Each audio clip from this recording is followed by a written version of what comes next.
TruthSeekah and or its affiliates are not responsible for any strange phenomena that may occur during or after listening to this podcast, which may include the following: heightened senses of awareness, psychic abilities, UFO sightings, alien contact, time loss, out-of-body experiences, ringing in the ears, ESP, lucid dreaming, increased synchronicities, astral projection, telepathy, stronger intuition, levitation, miraculous healings, and or remote viewing.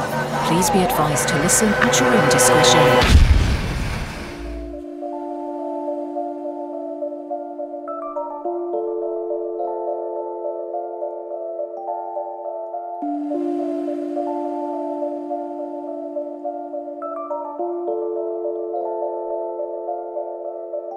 Won't you come and take me away? I just wanna be with you. Won't you come and take me away? To a place to walk on troubled seas, faith to stand when I don't believe. I just wanna be with you. Won't you come and take me away? I just wanna be with you. Won't you come? You are now locked into the TruthSeekah podcast. Gargoyles! Psychics! Everything's ungodly! Dark's at it! Streaming live at TruthSeekah.com. She's not a Christian! Give it up, y'all. Your portal to the paranormal, esoteric, and all things spiritual. She's tampering in dark's at it stuff! And now, your host, TruthSeekah. Ladies and gentlemen, boys and girls, I'm TruthSeekah. This is the TruthSeekah podcast. Thank you guys for joining with me today. Everybody who's already in the chat room holding us down, watching us live on YouTube where we're streaming live. A lot of stuff, man. A lot of stuff to talk about today. I'm going to try and do an overview of 100 episodes in. I'm going to try. I'm going to attempt. I don't know how long that's going to take to give an overview and go back and look at some of the episodes and just give a quick commentary. Hopefully not go into too much detail so we can kind of breeze through it. I just thought it might be something cool. It'd be something that for some of the new people listening, there's episodes that you haven't heard yet, and some of them from people who maybe don't have really big names or big followings or whatever that you may skip over. And some of those are some of the best ones that I've done on the show. So I want to just kind of give an overview on some of these episodes, give a little bit of commentary. My relationship with some of these guests aren't really that good anymore. I'm not going to try to like drag people's names through the mud, but I will talk about my relationship with these guests who come on here. Like some people have, who's been on the show with me. I've gotten death threats. I've gotten people threatening me with lawsuits and dragging my name through the mud, people telling their fans not to listen to me, to stay away. I'm going to try to give a little bit of background and commentary and just really be open with you guys about some of the people I've had on and some of the guests. So should be interesting. I'm not going to try to turn this into a gossip show because I know we can find like bad stuff on anybody, and that's totally not my intention to do that. But I'm going to give you guys some background on some of the guests and where we stand in relationship wise and stuff like that. I think that'll be fun just because you guys have been rocking with me for so long. And like I said, there's some gems out there, man, some shows that if you're new to the show, you probably haven't heard some of the older shows that we've done. And I'm excited. 100 episodes in. 100 episodes in. If you're listening to this on the podcast version, you have heard the 100th episode. So, but it's not released at the time of this. I'm hoping, I have a goal for 100 patrons. 100 patrons at the 100th episode mark. So if you guys want to support my work, if you want to see me reach that goal, I'm only 3 patrons away. I'm at 97 patrons, and I'm either going to release the show tomorrow or Monday. So I'm believing for 100 patrons at episode 100. We need 3 more people to join at any level, anywhere from $1, $5, $10, whatever you want to do. There's a whole bunch of cool stuff over there for you. If you would like to support, you get my entire discography, all the new music I'm releasing, everything I'm putting out online right now. Most of that's already uploaded on Patreon. You get my entire discography, 10 plus albums. You do that and you get to download it all for any level of giving of support. You get extra episodes. You get some cool interviews, and I've been on other people's shows, and we've done exclusive podcasts for their patrons, and they've given me permission to upload it for my patrons. So there's a bunch of cool stuff over there of just interviews and hanging out and stuff like that. So you get a lot of cool stuff. You also get access to something that's really cool right now. It's the School of the Mystics, something that we're doing every Thursday night, which is tonight. We're doing at 7 p.m. Central. Every Thursday, we're going over a course right now, and the course is Basic Training for the Prophetic Ministry. It's by Chris Valatin. Essentially learning how to hear the voice of God speaking to you through whatever he wants to, through people, through what we would call psychic abilities, the prophetic giftings. In the Bible, it's called spiritual giftings, word of wisdom, word of knowledge, utterances, going into trance states, speaking through dreams and visions. So we're doing a course right now. The course is pretty short as we do it. It's probably about 30 minutes long, but then it moves into activation with taking turns practicing prophesying over one another, and we pair off into groups. And trust me, it's been really good. If you're looking for community, you're looking to grow at any level of giving, for $1 you get access to that. So if you want to support what we're doing, make sure you head on over to patreon.com/TruthSeekah. And I appreciate all the support that I've been getting. 100, right at 100 patrons. My mind is blown, really is, man. My heart is open, and I'm excited about moving forward. I'm excited about people supporting. Something that I'm doing is working. It's resonating with people. So thank you guys for supporting my work. I want to give a shout out to the newest patron that I had just sign up, I believe yesterday, Matthew Abel. Welcome to the community, my brother. Thank you for supporting my work. Some of the last people here, we got Trey, Eugene Hammonds, Matthew Jorgensen, and Thomas Dudley. Man, thank you guys for supporting my work and believing in the vision. I couldn't do it without you guys. The show is free to consume. It's not free to produce. There's a lot of money that actually goes into making this happen on the back end and hosting. So give a quick shout out to everybody holding me down in the chat section. I see Allie Rideout. Allie Graham, how you doing, sister? She said, "What's up, Truth?" Awesome. Renee, Chris Bars, Joshua Fluman, Leo Henry, Andrew Jackson. What's up, fam? Y'all go ahead and drop a comment in the comment section if you're watching this live on YouTube. So phone lines are open if you guys want to join in a little bit later. We'll be taking your calls if you want to do that. So yeah, I guess we can go ahead and get started here. I'm gonna start at the latest episode. I also want to give another shout out. Sometimes people who aren't patrons, or sometimes people who are patrons, they send donations as well, and I want to make sure that I call their name out and just tell them thank you publicly. I want to say thank you to Austin Bruce for sending a generous donation this last month. Thank you guys for supporting my work. Again, me and my family, I'm doing this full time now, so thank you guys. Austin Bruce, thank you for your donation, brother. All right, that's out the way. Now, getting into the nitty gritty. I'm going to try to run through this stuff. 100 episodes in, we'll see how it works. Hopefully I can do this in one episode. Hopefully it won't take 2. We'll just see what happens. So here we go. Commentary. Number 99 listed on iTunes. The Death of Pyrex. Interview with Christian rapper Pyrex. What can I say about that episode? Pyrex is awesome. I don't even know like what, because like part of me wants to say the good and the bad about each episode. I'm just gonna talk, man. I love Pyrex. He's a Christian rapper. I love what he's doing. Got a couple songs with him. I don't even know how much background to give you guys, because there's some stuff like, man, we're just gonna roll with the punches, man. I don't even know how much to give, because there's like a lot of personal stuff, and I don't want to just put all the I don't want to give everybody's dirt out there, man. I'll put it this way: Pyrex is awesome. Got an awesome story. That's a pretty good interview. I got to talk a little bit in that interview, but I will say that we got a couple songs together. We're supposed to have more. Pyrex was supposed to be on my new album, but the song didn't make it, and I didn't finish the song. Put it that way. So he's not. He was supposed to be on my new album, but he's not going to be on it. So.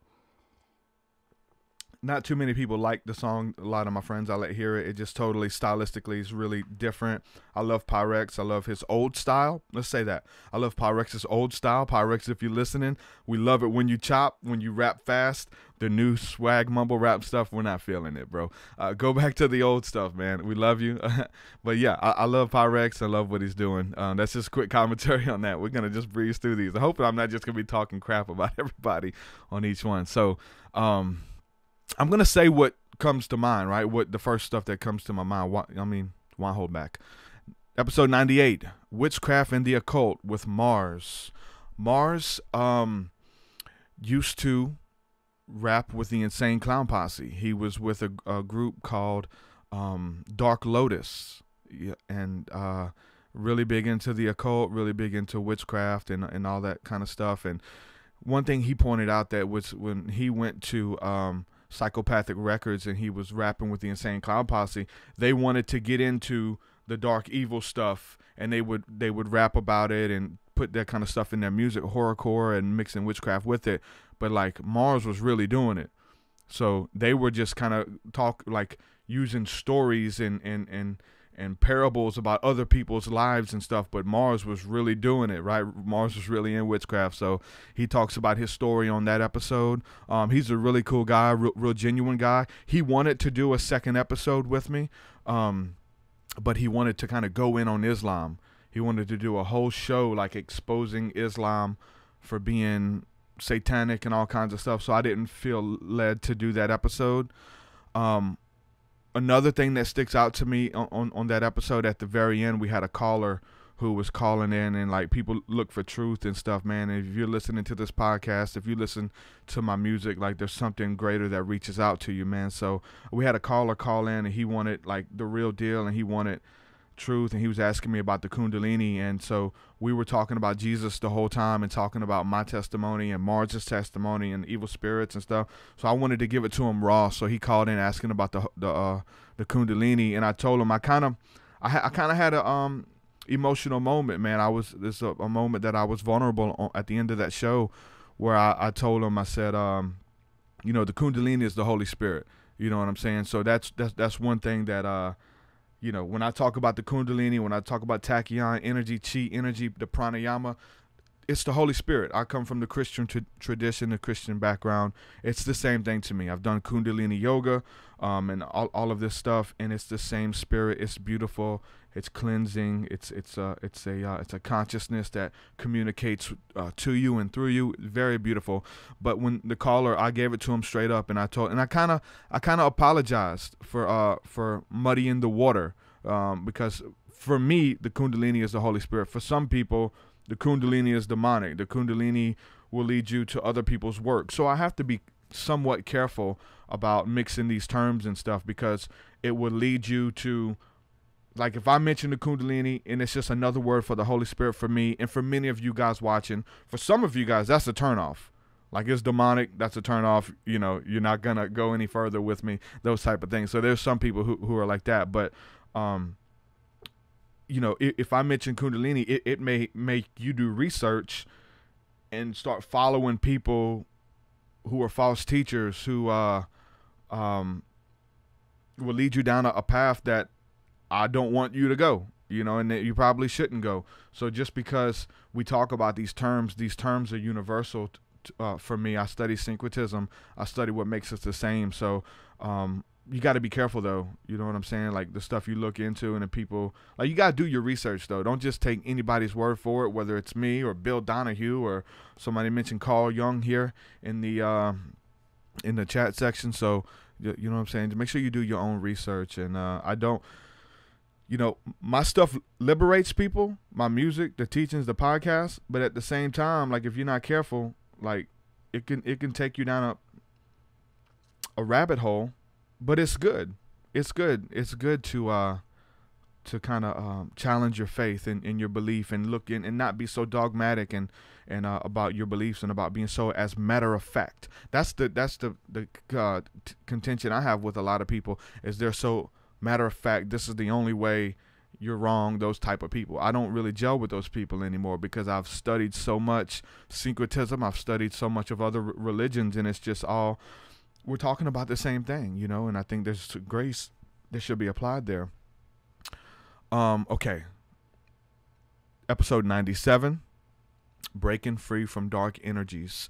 This was one where we were just talking about, and this was a solo one that I did. It was a short one too. But I was talking about my relationship of coming out of the occult, and like coming out of some of the deep, dark stuff, and how like they don't play fair. They want to come back for you. Like, you're dealing with ancient spirits. That's why we got to be careful. Like, everything isn't beautiful. Everything isn't light and love like we want. You know, there's some things we have to be careful of. There's people who don't have your best interest in mind. We have to be careful dealing with everyone, you know, and we have to be discerning. So I was talking about these spirits and stuff, and people who are dealing with that. And we had a couple of people call in, some people who have been supporting my work for a while. And I've kind of just been open about my story. I don't have everything figured out. So for me there is some flip-floppage there, right? And I'll talk about Jesus and then talk about the Kundalini. A lot of this stuff is the same for me. And it's when I have to like get past my own dogma and stuff too. This has been a process. And as we go through these episodes, it's been a process for me, right? Shout out to Christy Folks. She's watching right now. She just gave a donation on Super Chat. Thank you so much. But we had a couple ladies call in, and they wanted prayer, because they're kind of, you know, it breeds, it's a breeding ground for being double-minded, because we're taught that there's a separation between Jesus and Kundalini. And this is just, I'm just throwing terms out there. There's separation between everything they say. But, you know, they're into the TruthSeekah podcast. They're into Manly P. Hall, Jordan Maxwell, whatever it is. They're called to these things that pique their interest in, I think, for good reason. But then you go to church and they say to stay away from all of this stuff, don't mess with it, and it breeds this level of double-mindedness. So, you know, there was some ladies who called in, they wanted prayer. I said some prayers for them, and they felt the release, man. You know what I'm saying? But just going back and forth and just letting them know, look, it's okay. Like, God loves you regardless. You can't earn God's love. Nobody's, you know, beloved of Him more than the next person. So episode 97, Breaking Free from Dark Energies, this is what I was talking about. 96, the testimony of an ex-hustler, interview with Illuminate. So Illuminate's a Christian rapper. I had him on. Since I come from Christian rap, like, I spent many years ministering and going to churches and recording artists and doing their graphic art and videos, and even locally, like, I was the go-to guy with gospel rap. Everybody would come to me to book shows, and we travel and do churches and all that stuff back in the day. So I still have a hand in on that, just because, like, I believe in some of the stuff that the people are doing, the ones who are doing it right. I'll say that. And I think there's only a couple, there's only a few who are doing it right, especially some of the ones doing it full time and stuff like that. So Illuminate's a really good dude. So I had him on the show. One thing that sticks out to me from that episode is I talked a little bit about my my testimony, and we talked about cults and stuff, and dealing with Satanism and things like that. And I talked about coming from Hosanna Assembly when I came out of witchcraft in Louisiana, and this is the church that essentially the show, what's the name of that show? True Detective with Woody Harrelson and Matthew McConaughey. It was featured off of this church that I went to that became a satanic cult. Like, it was a regular Christian church, and then all of a sudden they got it. I don't know if it's all of a sudden. I'm sure it's a slow fade. And we talked about, like, how do you start out from a Christian church and move into sacrificing animals and having sex with each other's children. Like, that's what they got in trouble for, and the pastor's locked up in prison. But I went to that church. When I went there, I didn't see anything like that going on. It was after we left and we would visit, come back in town, that it began to get a little bit weird. So that sticks out to me from that episode with Illuminate. number 95. And this is an older episode, but it was uploaded. Like, some of these are out of order because when I uploaded them to the server. So number 95, Busy Bone of Bone Thugs and Harmony, Ouija boards, angels, and the occult. I'm still blown away that I got that interview. The stars aligned, and Busy Bone gave me his phone number and said he would do it. He checked out my work, checked out my Instagram, and he liked what I was about, and he came on for a podcast. So we had about a 2-hour discussion. Well, it looks like an hour and 22 minutes to be exact discussion. And so if you're listening to this and haven't heard that interview, most of the questions that I got for that interview came from an interview that I seen from him backstage at a concert or something. They were talking to him about the Illuminati, and I think he was on some kind of drugs, man. He might have been on speed and just really drunk or something, but he was on something for real. So Busy Bone drops a lot of occult knowledge in his music. He just sprinkles it. He doesn't go into detail, kind of like what we do, but he'll sprinkle some little stuff here and there. But in this interview backstage, he was talking about God. He was talking about the angels having the ability to fly around the earth 7 times in 1 second. He talked about them being attracted to metal with a lightning bolt. He talked about how they communicate telepathically, and he said some weird sayings about they're 300 parasangs tall. His speech was scrambled, but when I seen that interview, I was like, man, he's on something, man. He's talking about something deep, because I'm studying, and I'm a huge Busy Bone fan. My 2 favorite rappers of all time, Busy Bone from Bone Thugs and Crazy Bone, like, those are the people I listened to as a little kid, and I got a chance to interview them, right? So I wrote down a bunch of questions about, like, from that interview, and looked them up myself and found out he was talking about a lot of stuff out of the Kabbalah.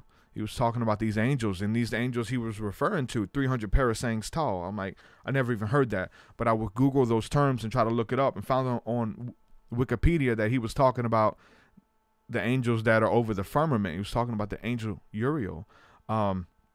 So I was like, man, I got to get him on. I want to pick his brain, because I've never heard an interview with him going into detail. So I had him on. I asked him these questions, and essentially he played dumb. He act like every question that I had was taken from other interviews of stuff he's mentioned. And then I would ask him the questions, and he would act like he didn't know what I was talking about. Now that comes into another theory of did he really know what I was talking about, or he's done interviews, and there's a lot of blogs and people commentary, even from Bone Thugs themselves. They say that, Busy Bone is out there, and they don't know what he's talking about half of the time. People call him crazy, say he's a crazy person. He's a alcoholic, drug addict, whatever, and he's just rambling. So part of me feels like he was trying to clean up his image, like he wanted to do the interview and become poised, because we know how much they talk about the Ouija board and spirits, even in their music. Like, I'm talking about from like at least 93 on, and they've been around way longer than that. So I was even talking to him about the Ouija board, and he was just saying, oh, that's a Parker Brothers game, we just threw that in there for whatever. But they go into some deep knowledge just to be throwing stuff in there, you know what I'm saying? So in that interview, I feel like he was trying to clean up his persona. But then other people have said maybe he don't know this stuff. Maybe that he just gets so intoxicated, or he's on speed or meth or whatever his drug of choice is. We know we're dealing with pharmakia when you get into a lot of that stuff. And what if he's just, the spirits are just speaking through him, and he don't know about the Kabbalah? Like, he's been on stage drunk or messed up out of his mind, and just started like reciting stuff about the tree of life, and talking about the Sephiroth tree, which is mentioned of in the Kabbalah. Like, he throws some deep stuff out there, but when I asked him this stuff, he didn't know what I was talking about. Really weird. Listen to the interview clip, type in Busy Bone Illuminati on YouTube first, and then come back and listen to my interview with him for it to kind of make sense. He did get into some deep stuff though. Like I got him talking. He started talking about the galaxy bump, and he talked about angels a little bit. So he did get into some deep stuff, but it wasn't what I was going for. But it was still a good episode, and I got to speak to one of my favorite rappers ever. You know what I'm saying? A childhood legend. Like I remember being called into the principal's office and going and having to go speak to the counselor in like the third or fourth grade, and they were just talking to me about what goes on in my head, and they were like, so, you know, name me some of your favorite lyrics. Who do you like to listen to? And I lit up. Oh, I like to listen to Bone Thugs. And they're like, okay, what's some of their lyrics? And I remember just lighting up, telling the counselor, I dash, I duck, and I hide behind the tree, making sure the popos don't see me. And I'm just like giving it all and trying to skip the curse words. She's like, oh, okay, really? And it's like I don't know how old I was, 7 years old, 8 years old or whatever, like reciting Bone Thugs and Harmony lyrics and stuff. So, you know, it was cool to finally talk to him. But that's episode 95. 94, Belief in Fatherhood interview. Belief in Fatherhood is a show that me and my daughter started watching. This is a guy named Belief. He was a Christian rapper at one point, which I didn't know that at the time. I know him through his web show that he started. So type that in, Belief in Fatherhood. It's really cute. He basically is doing his own reality show with his family. He's got these little kids and stuff, and they're funny. He films them, and you can hardly understand what they're saying half of the time, and he puts subtitles up, but he goes out with his family and does stuff like that. And so yeah, me and my daughter were watching that show together, so it was really cool to have him on, and she got to come in here and talk to him, so she kind of would look at him and his family like celebrities, whether it's a television show or a really well-produced internet show that seems like television. So got to have him on. We talked about everything from hip-hop music to God, spirituality, what's wrong with Christian rap, you know, all of this stuff. So really good episode. I enjoyed that one.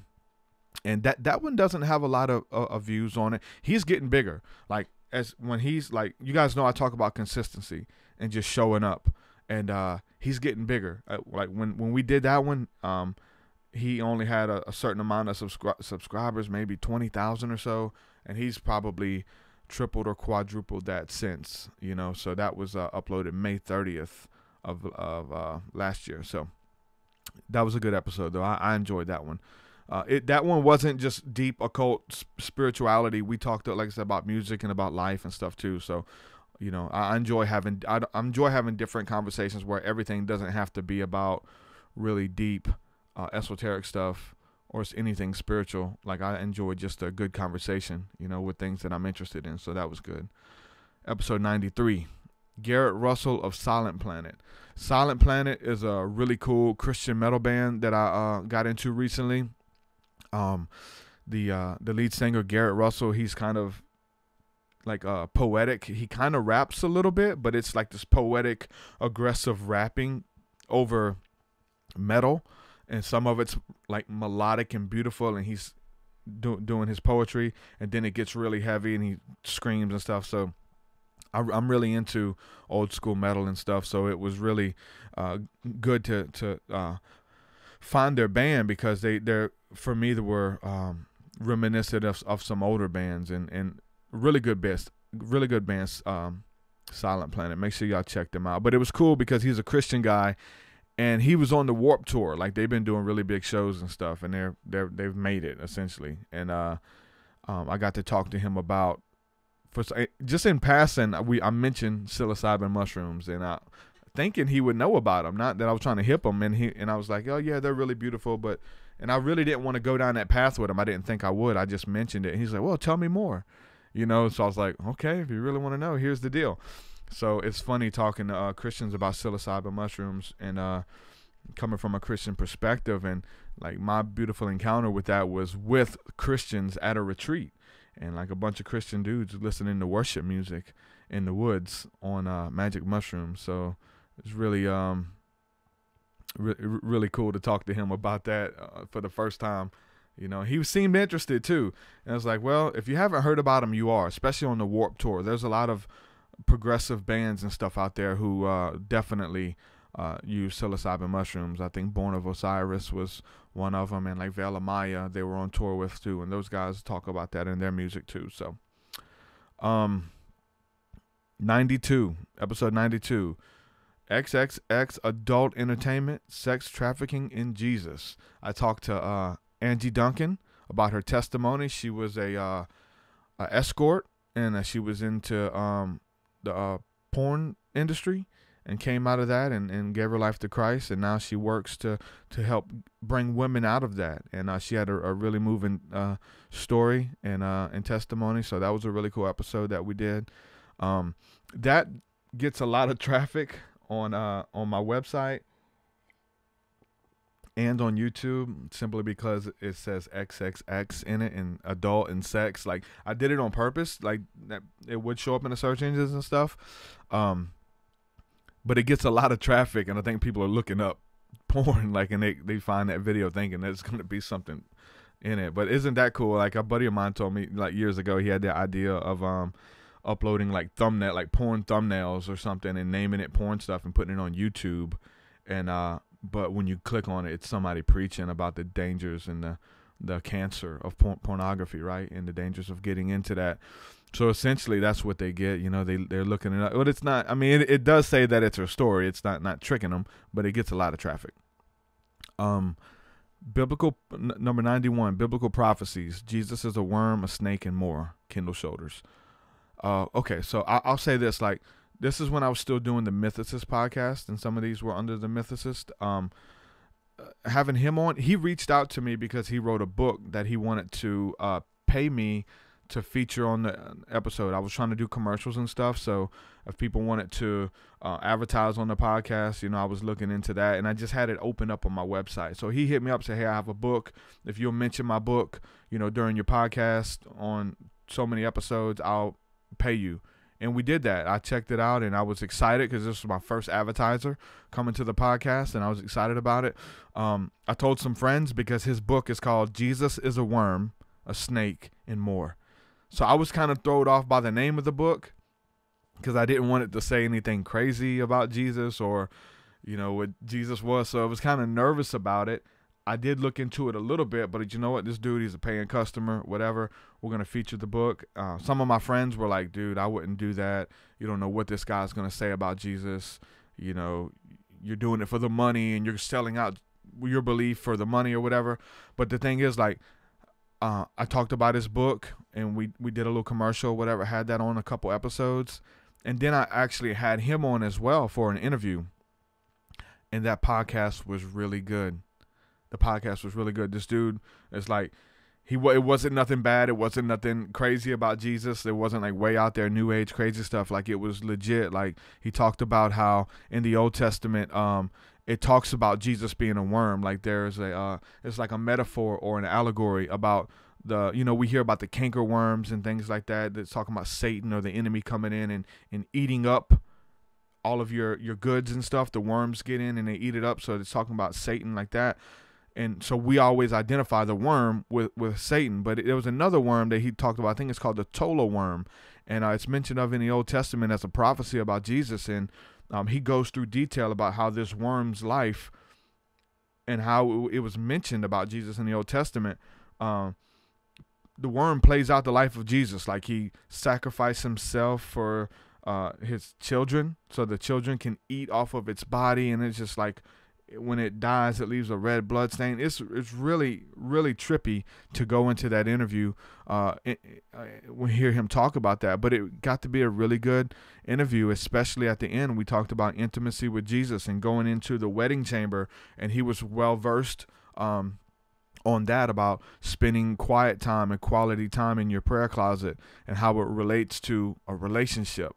So that was a really good episode. So it was really good, like, you know what I'm saying, all the way around. So Kindle Shoulders, number 91, really good episode.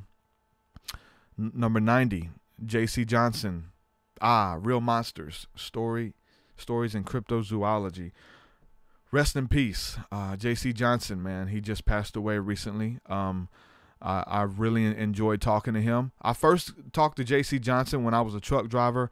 There were nights where, like, and this was this particular night was like I worked like a 20-hour day, man. It wasn't good, but I needed to like be engaged and involved in like listening to podcasts. But I called into a show. I had my headset on, and I got to talk to them. So as I was able to talk and about demons and things like that, I think the show was about. J.C. Johnson called in to the show as well. So I got to talk about the Book of Enoch and go into a lot of detail from some of the stuff that they had never heard about on the show. And me and J.C. Johnson went back and forth, and he talked about his faith in Jesus and stuff. So that was the first time I heard his name mentioned.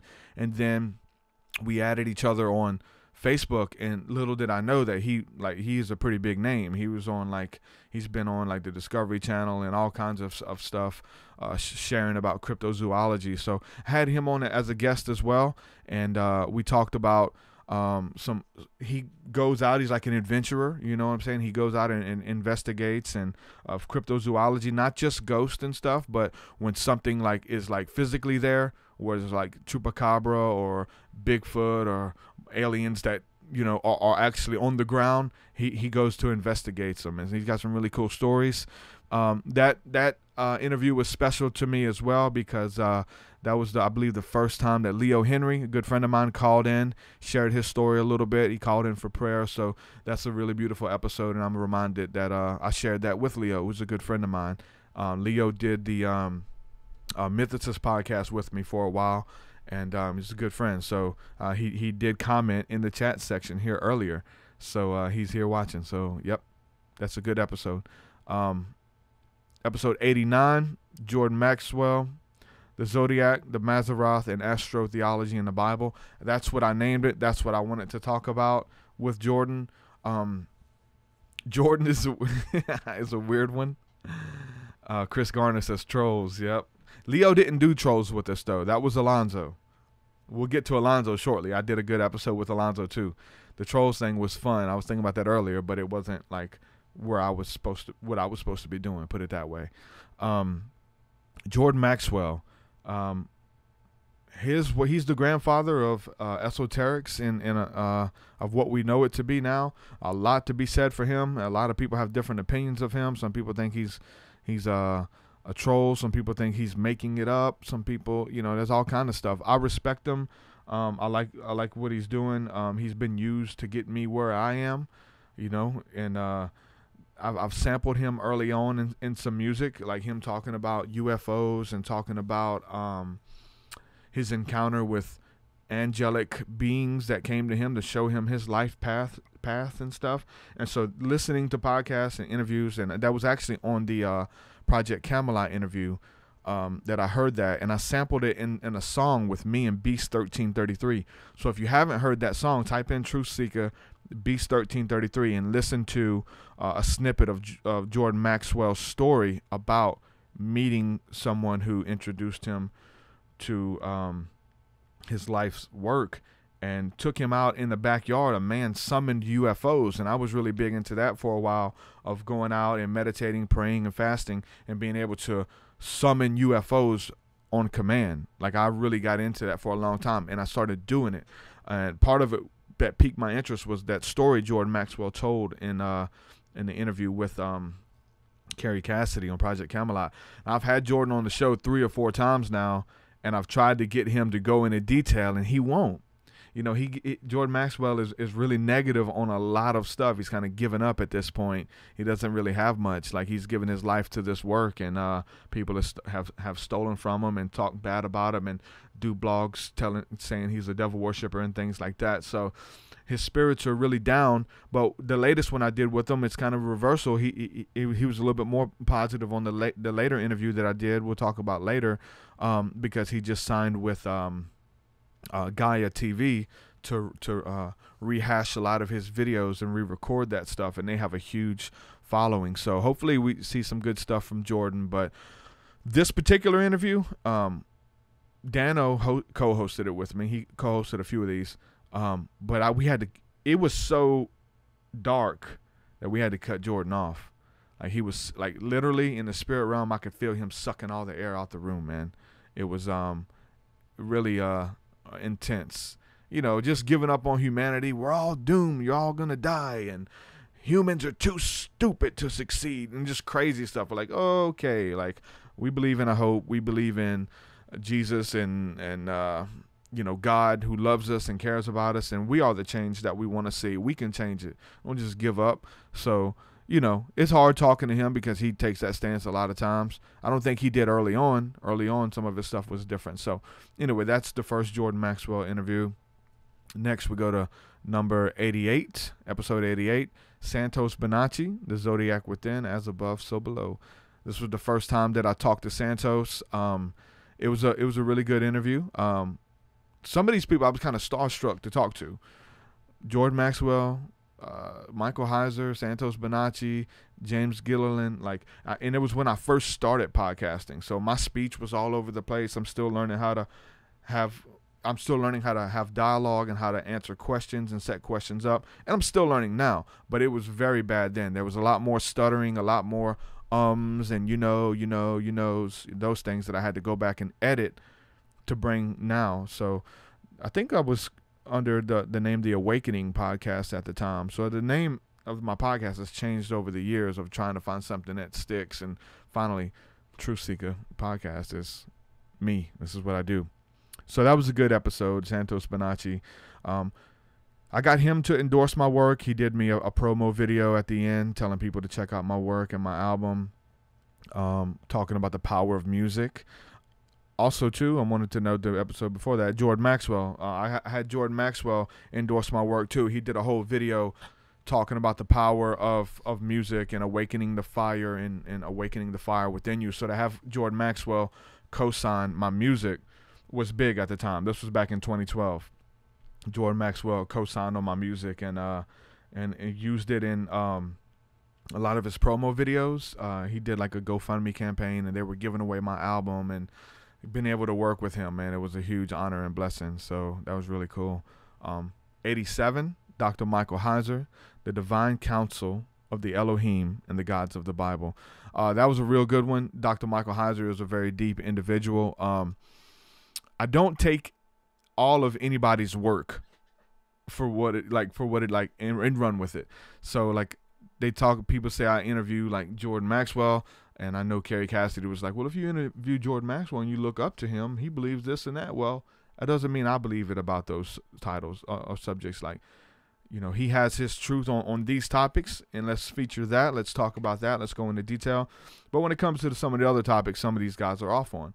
But there is a connection there for me for Michael Heiser and Jordan Maxwell, talking about the divine council of the Elohim, talking about who are the gods of the Bible. Both of those guys bring a piece of that to the table, and then when you take both stories and mesh them together, you find out that there is some coherency there, that they're kind of talking about the same thing. Their terminology is different. Their terminology is off, which most of these people are. Most churches, their terminology is different than the next one, and religions and all of that stuff. So you have to be able to look past that stuff. So talking about the divine council of the Elohim, the gods who created mankind, and the gods that were over different regions and the principalities and stuff like that. So we went into some detail with that with Michael Heiser, and Jordan Maxwell goes into that as well. So that was a really good interview. So episode 86, James Gilliland, Contact Has Begun. James Gilliland, man, when we was talking about summoning UFOs and really getting into UFO contact and aliens and things like that, like I was drawn to his work. And they go to his ranch in Trout Lake, Washington, and he has a ranch right at the bottom of Mount Adams, and there's like crazy UFO activity, like insane. They go out there and they have like a spiritual retreat set up. They stargaze. They do Kundalini yoga, chi energy. They do Qigong practices and spirituality related. And there's a good documentary that we mentioned in there. So James Gilliland was interviewed on the BBC by I can't think of the guy's name right off, but it's a really big like television host over in the UK. And the guy went to a bunch of different places where people claim to have contact with aliens. They claim to have contact with UFOs, and they can summon them. So this guy went, and his name was Danny something, but he went to all these places all over the world of people claiming to have contact, and it was all he never seen any evidence. He wanted to believe, and he's open about it. So he's like, I want to believe, but they didn't give me no evidence. You know, these people believe in their mind, they're convinced, but we never saw anything. The very end of the documentary, he goes to James Gilliland's ranch, ECETI Ranch, and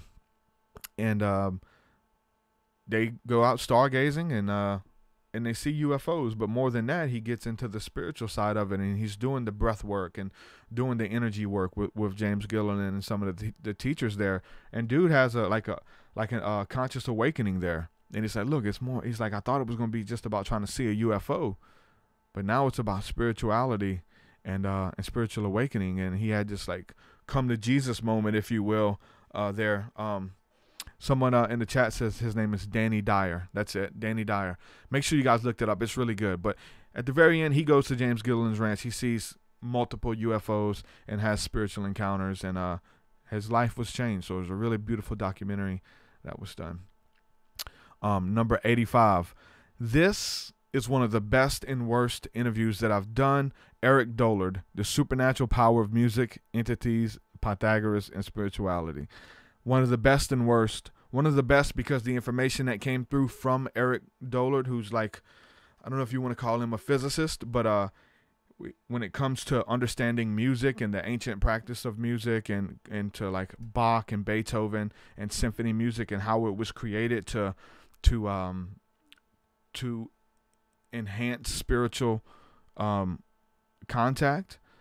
He's talking about the early churches were built in such a way that the sound in the cathedrals, the sound would resonate throughout the building, and the music itself would cause you to have a spiritual encounter with God. And he has a lot of info on that. He talked a lot about sound vibrations creating spirits and creating little entities. And I got to tie all of this stuff back to the Bible, and he had no idea. Like, I guess he wasn't versed with the scriptures, but it's so weird. Like, a lot of people will be talking about stuff, and my mind goes straight back to the scriptures about what they're talking about. So he's talking about these entities that are over certain regions, and you can see them through certain microscopic lenses and stuff. If you like this weird, I don't even know the name of it, but if you step back, you can see like shapes and stuff of these entities from the music and then over regions and stuff. And so I got to go into detail about the principalities and powers that are over regions mentioned of in the Bible. And then it talks about in the book of Daniel, the prince of Persia was this entity that was over Persia that resisted the archangel Michael, I believe it was, traveling back and forth, bringing heavens and bringing messages from heaven to earth. And this entity, this principality, withstood him. It talks about that in Daniel. And so all the ancient gods we're talking about Baal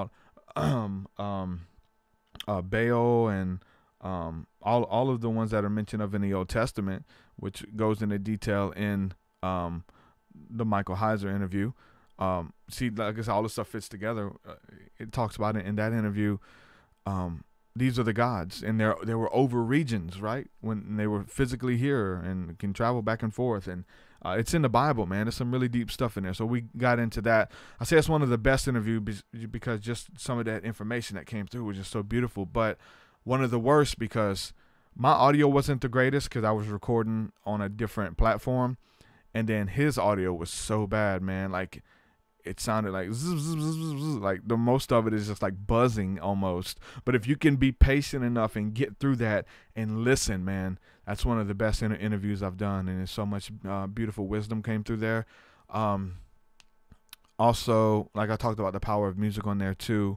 I did catch some backlash too, because obviously, I mean, if people are like, he's got a huge following, huge fan base. People would listen to it, and they're like, why does this guy keep talking about the Bible? Why does this dude keep, pointing everything back to the Bible and stuff? That's just what I do. It makes sense to me. That's how my mind works. So, there was several comments like that on his videos and stuff. But, yeah, episode 85, Erich Dollard was a good one. Episode 84, should Christians use magic mushrooms? Chris Rushing interview. Chris Rushing was a cool interview. I seen him from some news articles that came out. He's from Warrior, Alabama. He has a church which is called the Icke Church of Inner Light. It's a shamanic Native American Christian church. So really cool because it's a Christian church that uses some of the natural sacraments that are put here, some of the medicines that are here, which is really cool. And so we had him on, and we talked about some of my experiences. Dano called in. That was a defining show, I think, for Dano, because he wanted to talk to him. He had seen this guy's research and wanted to talk to the guy. Then he sees I was interviewing him. He wanted to come on and be a guest as a call-in, but I said, look, you can't be, if you're going to do this, bro, like, you can't be scared to share it on your page. And I gave him the ultimatum. I was like, if you're going to co-host this with me or call in during the second hour or whatever, you have to get to a point where you're not afraid to share this out with your Christian following. Because he would, me and Dano would do a lot of shows together, and he wouldn't share them. He wouldn't share them with his fan base because he had supporters who were conservative and things like that. And there's wisdom in there, obviously, but it comes to a point where you just got to be authentic. Like, if you're into it, don't lie. If you know what I'm saying? If you do mushrooms, and Dano does mushrooms or did mushrooms, whatever, he's just like me, just, he's like all of us, kind of, learning and exploring and searching, especially coming from a Christian background. There's a similar battle that we have to face with, like, should I be the person that God is calling me to be, the things that I'm into, or do I have to pretend like I don't like these things? Should I have to pretend like I don't like mushrooms or drink a beer here and there, or whatever the case is? This is like a similar battle that most of us go through, especially coming from a Christian perspective. So that's a good interview. Chris Russell is awesome. 83, ASAP Preach interview. ASAP Preach is another Christian rapper. It was a fun episode. We got to talk about his music and Christian rap and just the state of it. One thing that sticks out to me is, like, I thought this excuse me. I thought this guy was a spitting image of DJ Paul from 3 6 Mafia, like a white version of DJ Paul. So I did like a side-by-side image comparison on the screen because he looked just like him. So that's one thing that stands out to me about that interview. He's not bad either. He's covered from head to toe in tattoos and got them all over his face and stuff. He's a videographer too, so he's got some pretty cool work. So that's what stands out to me from that interview. A couple of these interviews, Hunter Hughes would call into, so he definitely was a fan of a lot of these Christian rappers, so he called into that one. Hunter Hughes became a regular guest on the show for a while. Number 82, Koi, the Third Eye Opener, Our Connection to God Through Plant Medicine. That was a good show. That was the first one I did with Corey, was really good. He was a fan of my music, and he talks about how, like, one of my songs, Fearless, set him on this this journey of spirituality and pursuing the life that he felt he should pursue, of quitting his job, leaving a abusive relationship with a girl who was cheating on him and stuff, and he said it was my song that did that. So that was really cool. We started the interview off that way, and we talked a lot about, like, dealing with like notoriety in public and stuff, and for me, I related it to when I was in high school, into Marilyn Manson and stuff. People would know me, and my reputation preceded me even in high school. Random people would come up to me and want to fight me. So it kind of messed with me, like rednecks, and like I would look at people and they would come up to me and want to fight, and they knew who I was. It was really weird in high school because I was gothic and into Manson and wore makeup and shaved my eyebrows and just crazy. And I would do stuff too. Yeah, I would do crazy stuff to get them mad at little small country schools or whatever. So we talked about people coming up to you who know you in public, and it's been happening a little bit more recently as the show grows too. I've been stopped in public here recently, and from a couple different people, and they know who I am, and they want to get a picture or give me a hug or whatever the case is. That's really cool. I don't mind that, but I talked about it coming from a bad perspective from high school, and he talked about it because he has a huge Instagram following, and he would get recognized in public. So that was a good show, though. We talked about plant medicine. We talked about, it's funny, we talked about rape, which is shamanic snuff, because he was doing that before the interview, and I was asking him about it because I didn't know much about it. And then by the time the second interview rolled around with him, I interviewed him again, and I had some rape and ordered some as well, so we did it together on the show. It didn't really make for good audio because there's a lot of silence at the part of us doing it. But it was beautiful, man. Rape is a really cool shamanic snuff that helps you feel more grounded. So that was cool. Corey brought that to the table for me. So I have some shamanic snuff as well. 81, Greg Prescott of N5D. Vibrational dimensions and the beings that live on them. I'll give 2 maybe inside jokes and stuff that stands out to me from that interview. Leo did that interview with me in the second hour. He came in and because back then when I was doing some of these on the Mythicist, it was the second hour was only for patrons and stuff. So we do the first hour, then we go into the second hour, take phone calls, and it was a subscription based thing. I since combined the hours and made a show like that, but didn't do that. I don't do that anymore. But the jokes that stand out because we were talking about the levels of these different levels and dimensions and planes of existence, and there's a term we talk about in the spirit. We talk about walking in the spirit, and it's something that you walk in, and it's a part of your life. And that's a term, walk in it. Walking in the spirit, and that's a biblical term for real.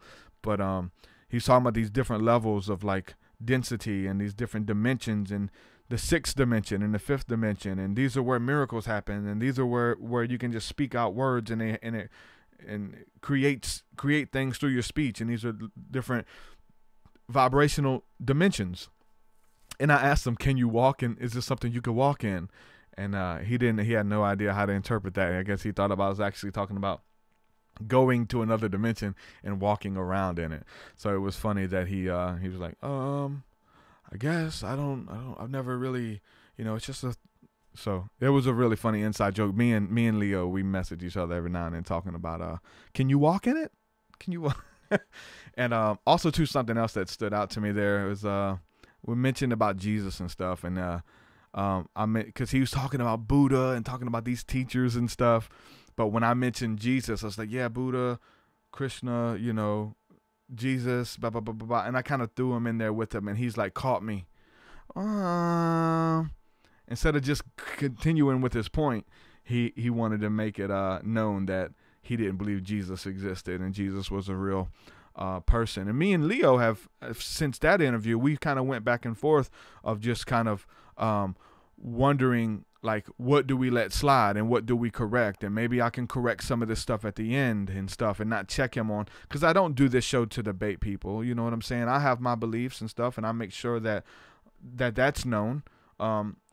And even as to be more recently, I have started kind of checking people, or they'd say, oh, I think Jesus is an expression of your imagination. I was like, nah, he's a little bit more than that, bro. And I check them and do it. So I have been kind of doing that, consciously thinking about this episode in my conversation with Leo about this. So yeah, we got into some debate about that. And, I'm really weird about having the Christian people come on and just keeping it, because I've debated with Christians over the years coming from Christianity, like in Christianity, without having to do anything with spirituality or New Age and stuff. There's a lot of debate there, and I don't want to do that. That's one reason I stay away from it. So I don't have a lot of Christians on, because if they just look at my backdrop, you know what I'm saying? If all you guys who are watching on camera, if you listen on audio, there's like some sacred geometry and like Pokemon and stuff like that behind me. I got some wine bottles and stuff. I got those watching, there's that wine bottle there is a gift my wife got me. That's the Mansinth bottle, the Mansinth absinthe. Marilyn Manson has his own form of absinthe. She got me that for Christmas 2 years ago. And then the bottle next to it is the Caduceus wine, which is James Maynard Keenan's wine from the band Tool or Pussifer or Perfect Circle. So that's kind of like collector's things. So yeah, they would see things behind me and they don't like it. Or they see my hat. Oh, you got an eyeball on your hat. So they want to find contention with everything. So the conversation, all that to be said, that the conversation went from, okay, you won't have Leo check me and say, okay, you won't have Christians on to debate you, and you don't want to let them spew their religious rhetoric, but you're letting New Agers come on here and spill their religious rhetoric. And he kind of had a point, so but I don't, this isn't a debate show. I like to hear your story, where you're coming from, why you believe what you believe, And at the end of the day, I believe everybody should be able to make up their own decision, whether you listen to what I have to say or you side with the guest. There's people who do that. Like, I use this show.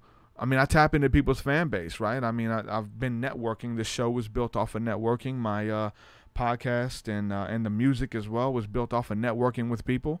I do a feature, and early on I paid for features for LCOB, these guys who have a huge following, and nobody knows who I am. I pay them for a feature. Their fan base listens to it because they're itching for new music. And now guess what? If I outdo their favorite rapper, now I'm one of their favorite rappers. And it worked. It worked. Most of you guys listening to me today have found me through the Lost Children of Babylon, have found me because of features with your favorite rappers. And, I have a huge following because of that. And a lot of messages who say, look, you killed them. Like I'm a fan of your stuff. So that was it. So with the music and with the podcast, I'll have Jordan Maxwell on here. And those Jordan Maxwell interviews get, on YouTube, they get like 50, 60,000 views, right? So therefore, that's probably a lot more people who have no idea who I am. And then I have the ability to win you over to my work, to what I'm bringing to the table. So it's done articulately, meticulously, like I plan for that stuff. There was a message that I got recently. Somebody's watching a Jordan Maxwell interview with this young wannabe thug or whatever that people call me on online. It's so funny. But he's just watching this random interview with Jordan Maxwell because he loves Jordan Maxwell. And at the end of the interview, we prayed for Jordan Maxwell and prayed for the people watching. This guy, God touched him. He had no idea who I am. He doesn't, I don't know if he's running from God or what was going on in his heart. But as we prayed, that's caught off guard. You're listening to a show about esoterics and metaphysics and aliens, and then TruthSeekah prays at the end. The presence of God touches you and changes your life. That's why I do what I do. Now, I have to put up with so much flack from the Christian community. You had Jordan Maxwell on. Oh, you're talking about aliens, bro. Bro, why are you talking about aliens, bro? They're demons, bro. And I get so much hate mail and flack from people. But I like you guys who get it. And there's a lot of you guys who get it, and you see through it. You guys are on board. So I'll be open with it. Like, I'm open with if you're listening and you resonate, You're here for a reason. The people who get it, man, that's what it's about. And it's working. It is definitely working on many fronts. It's working on the promotion front of advertising, because they want to charge you money to advertise and things like.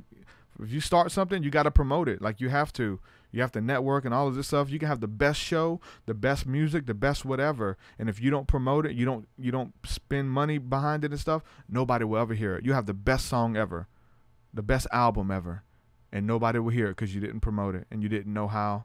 And so yeah, it's been awesome. Chris Garner says, don't be concerned with the opinions of the sheep. No doubt. Well, and that's been a big thing of learning of who I am and what my goal and my vision is, and to stick with that, regardless of the opinions of others. I wouldn't be doing this if it was left up to others. My friends, we talk about this all the time. It's like my friends were telling me, dude, don't talk about psilocybin on the show, brother. Don't talk about aliens, brother. All this stuff. Your job's gonna find out. My pastor's gonna find out, and I have to be real with these people. And I said, look, I have to talk about it because y'all won't. I have to talk about it because y'all won't. And whatever success has come from this platform, I think has been because of that. Because I haven't been afraid to talk about it. And people, from a Christian perspective, I'm still a believer. I believe in Christ. I give my life to follow him because he gave his life for me. So coming from a Christian perspective, and we're talking about mushrooms, and not in a condescending way, not in a demonization way. We're talking about aliens. We're talking about other religions, you know what I'm saying? And not from a demonizing way. It's catching on. People have questions, man. It's been really it's been really good, man. Somebody says Nathan says Christians should read the Urantia book. I've read some of it, definitely. So yeah, that's the goal, man. I'll let you guys know what I'm doing. I hide nothing. I'm open. This is what it is. There's nothing secretive going on, and that's where the power is, man. Of just being who God created you to be, and be confident with that. Yeah, I mess up. Yeah, I may say this and do that at times, but I'm open with it. I'm a man. I'm learning. I've not come to I'm still learning, man. This is still a journey. I'm still learning ways and etiquette and all kinds of stuff, and people respect that because I'm being open with it and I'm not hiding anything. You know why they respect it? Because I respect it when other people do that. Like when I listen to people be themselves and they don't have to perform and they don't have to act a certain type of way. They just, what you see is what you get. And trust me, anybody, I say Christians, but anybody in religion, I mean, when you have to wear a mask to be accepted. And that conversation bled over into, I'll be honest, Watchman was who's a good friend of mine. I put out his music and help him and stuff. And he was one of the ones telling me not to talk about the mushrooms or the aliens or whatever. Don't do it, bro. And trust me, look, it's working. Like I'm doing this full time, doing what I love to do because I've been open about my experiences. And you can too. It ain't just me. I'm saying this to encourage you to be the person that God created you to be and not be afraid of the opinions of men or the acceptance of men. Trust me, be true to yourself, man. Know thyself. So this conversation with Watchmen, and the voice too, everybody, man, they were saying, look, don't do it, bro. Don't talk about this stuff. But I feel like I'd be lying to you. I feel like I'd be selling you short. When I got born again and had a life-changing encounter with Jesus that changed my life, I told everybody. I went, like I was kind of young and dumb about it, but I remember going to Walmart and picking up the phone on Walmart and putting in the number to talk, getting on the intercom and preaching. Jesus is so beautiful. He loves you. If you come to him, he'll accept you. Like going over the Walmart speaker. Like that's how, like we would do foolish things, right? But that's how much I believed in that you couldn't tell me not to speak about it. And the same type of experience from psilocybin mushrooms is a life-changing experience for the better. And you're telling me not to talk about it? No, I'm going to use the same zeal, the same fervor to talk about these beautiful things that society doesn't want you to know about, that people don't want you to know about, that religion doesn't want you to know about, right? So it's paid off for me in the end.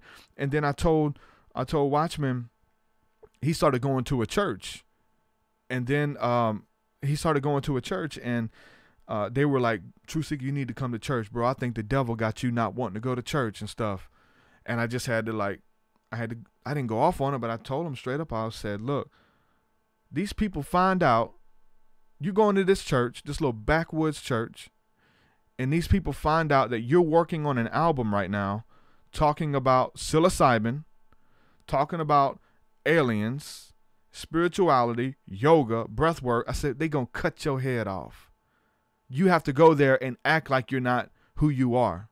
If these people find out that you're working on this album, you're done. And that goes for all of you guys. You go to church, they find out you're doing yoga. Some churches are like getting into that stuff. But some of the, you know what I'm saying? You can't be yourself. That's demonic. You can't be yourself. Well, brother, you shouldn't promote that stuff. No. This is the person God's called me to be. I tried to run from this calling. I tried to act like, look, I don't believe in that stuff no more, guys. I tried to run back to the church to get them to accept me again. And it was all hell, man. Like I felt like I was selling myself short. And the things that God has drawn me to for a reason, I was trying to act like he didn't. And God had this particular path for me, just like he has for you, man. And it's worth whatever it costs, man, to lay it down, to follow that path, man, because your wildest dreams will come true.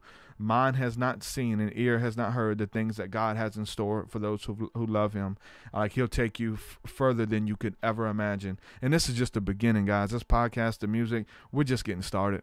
We're just getting started, man. I have so much vision and it's growing. It's expanding. The Thursday night things that we're doing.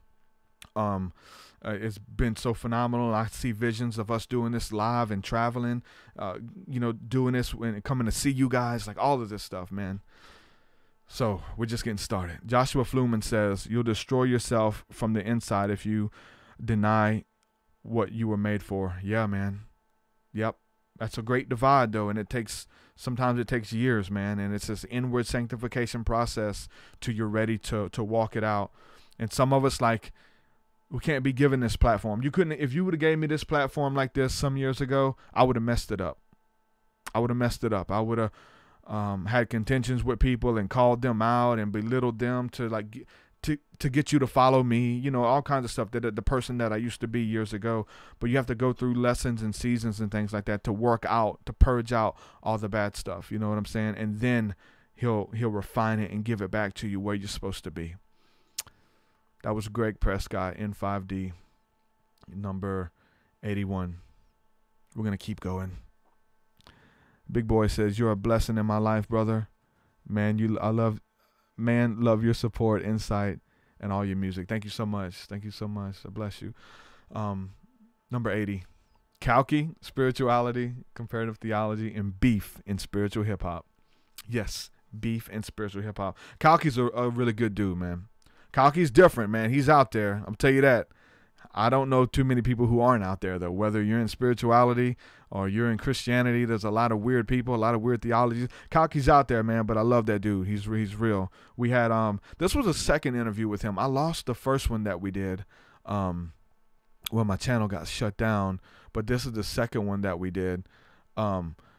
And we went in because we both were having problems with another dude who was a big name in the spiritual hip hop community. It's a dude named Atma. Now, Kalki said he was in like some complicated relationship. Like because Kalki talked about it, so I'll talk about it.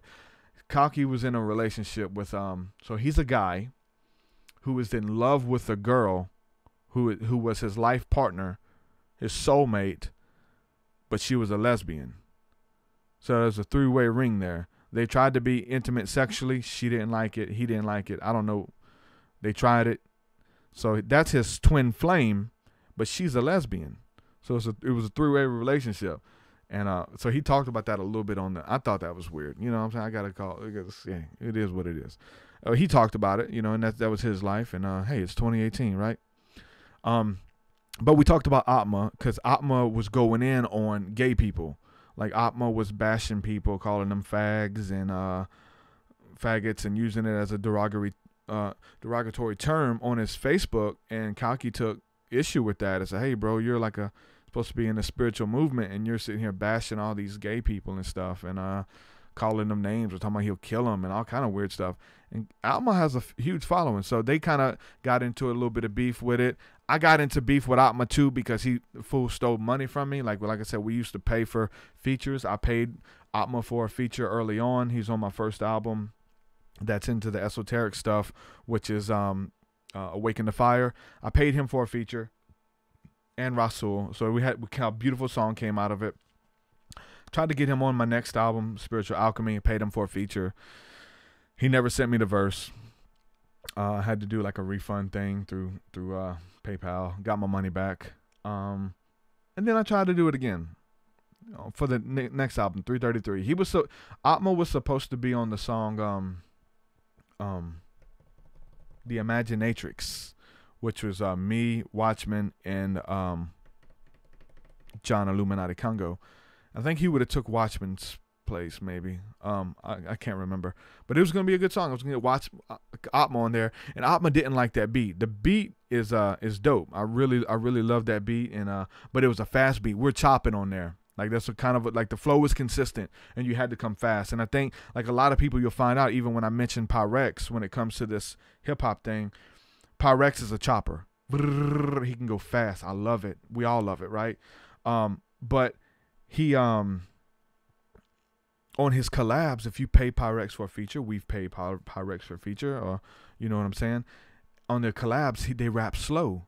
If somebody who chops really fast, it takes a lot of work, a lot of effort to write all those syllables, to do the work and try to find other words.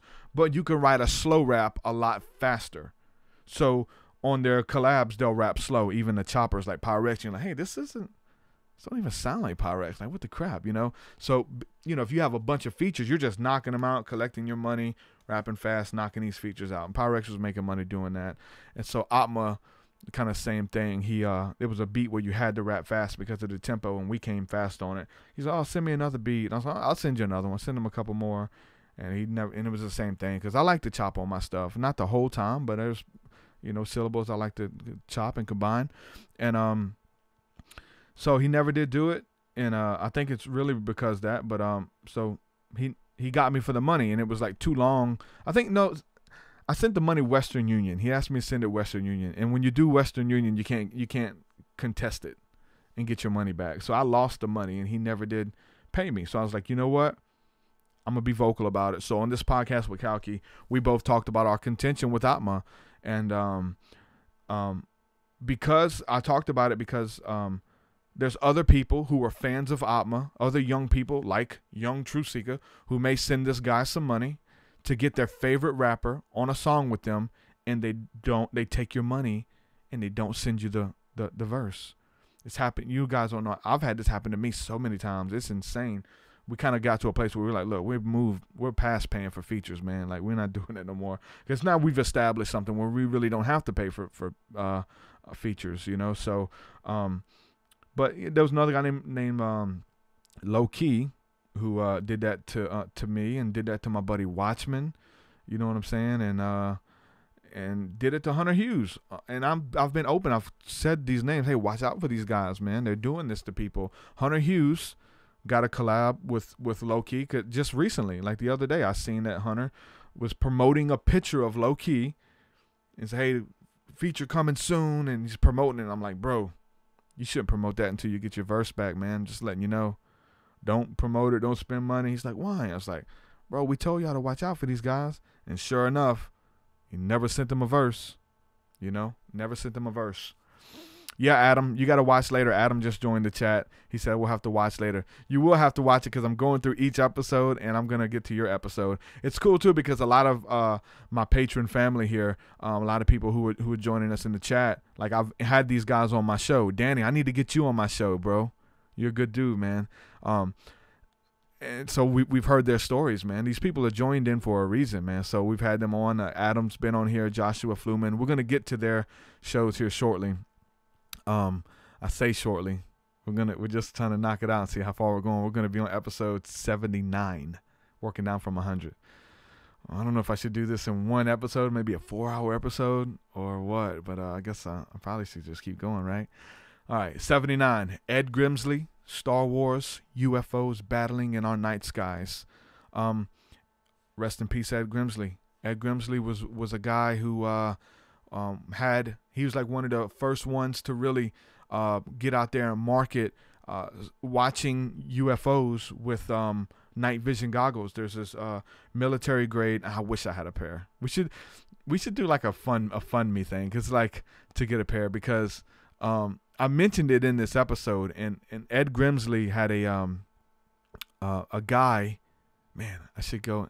And I don't forgot this guy's name, man. Years have passed since this episode's aired. But Ed Grimsley would go out and he would put a camera in the night vision goggles, military grade, Generation 3, I believe it is, night vision goggles, and you can see outside of the atmosphere in this night vision, and they would record like these UFO fleets flying around, and you could see them like outside of the atmosphere, flying in like jet formations and doing all kind of weird aerial maneuvers and stuff. You can see a lot of it with the naked eye, but with these goggles, man, you can see so much more. So that's a big thing in like ufology of seeing them. And Ed Grimsley was one who he would take people out and he'd do interviews and stuff. And Ed Grimsley was big because he went to a conference with George Noorey from Coast to Coast AM, and he walks up to George Noorey and says, hey, you want to see a UFO? And George Norrie's kind of weirded out because this guy's standing in the corner.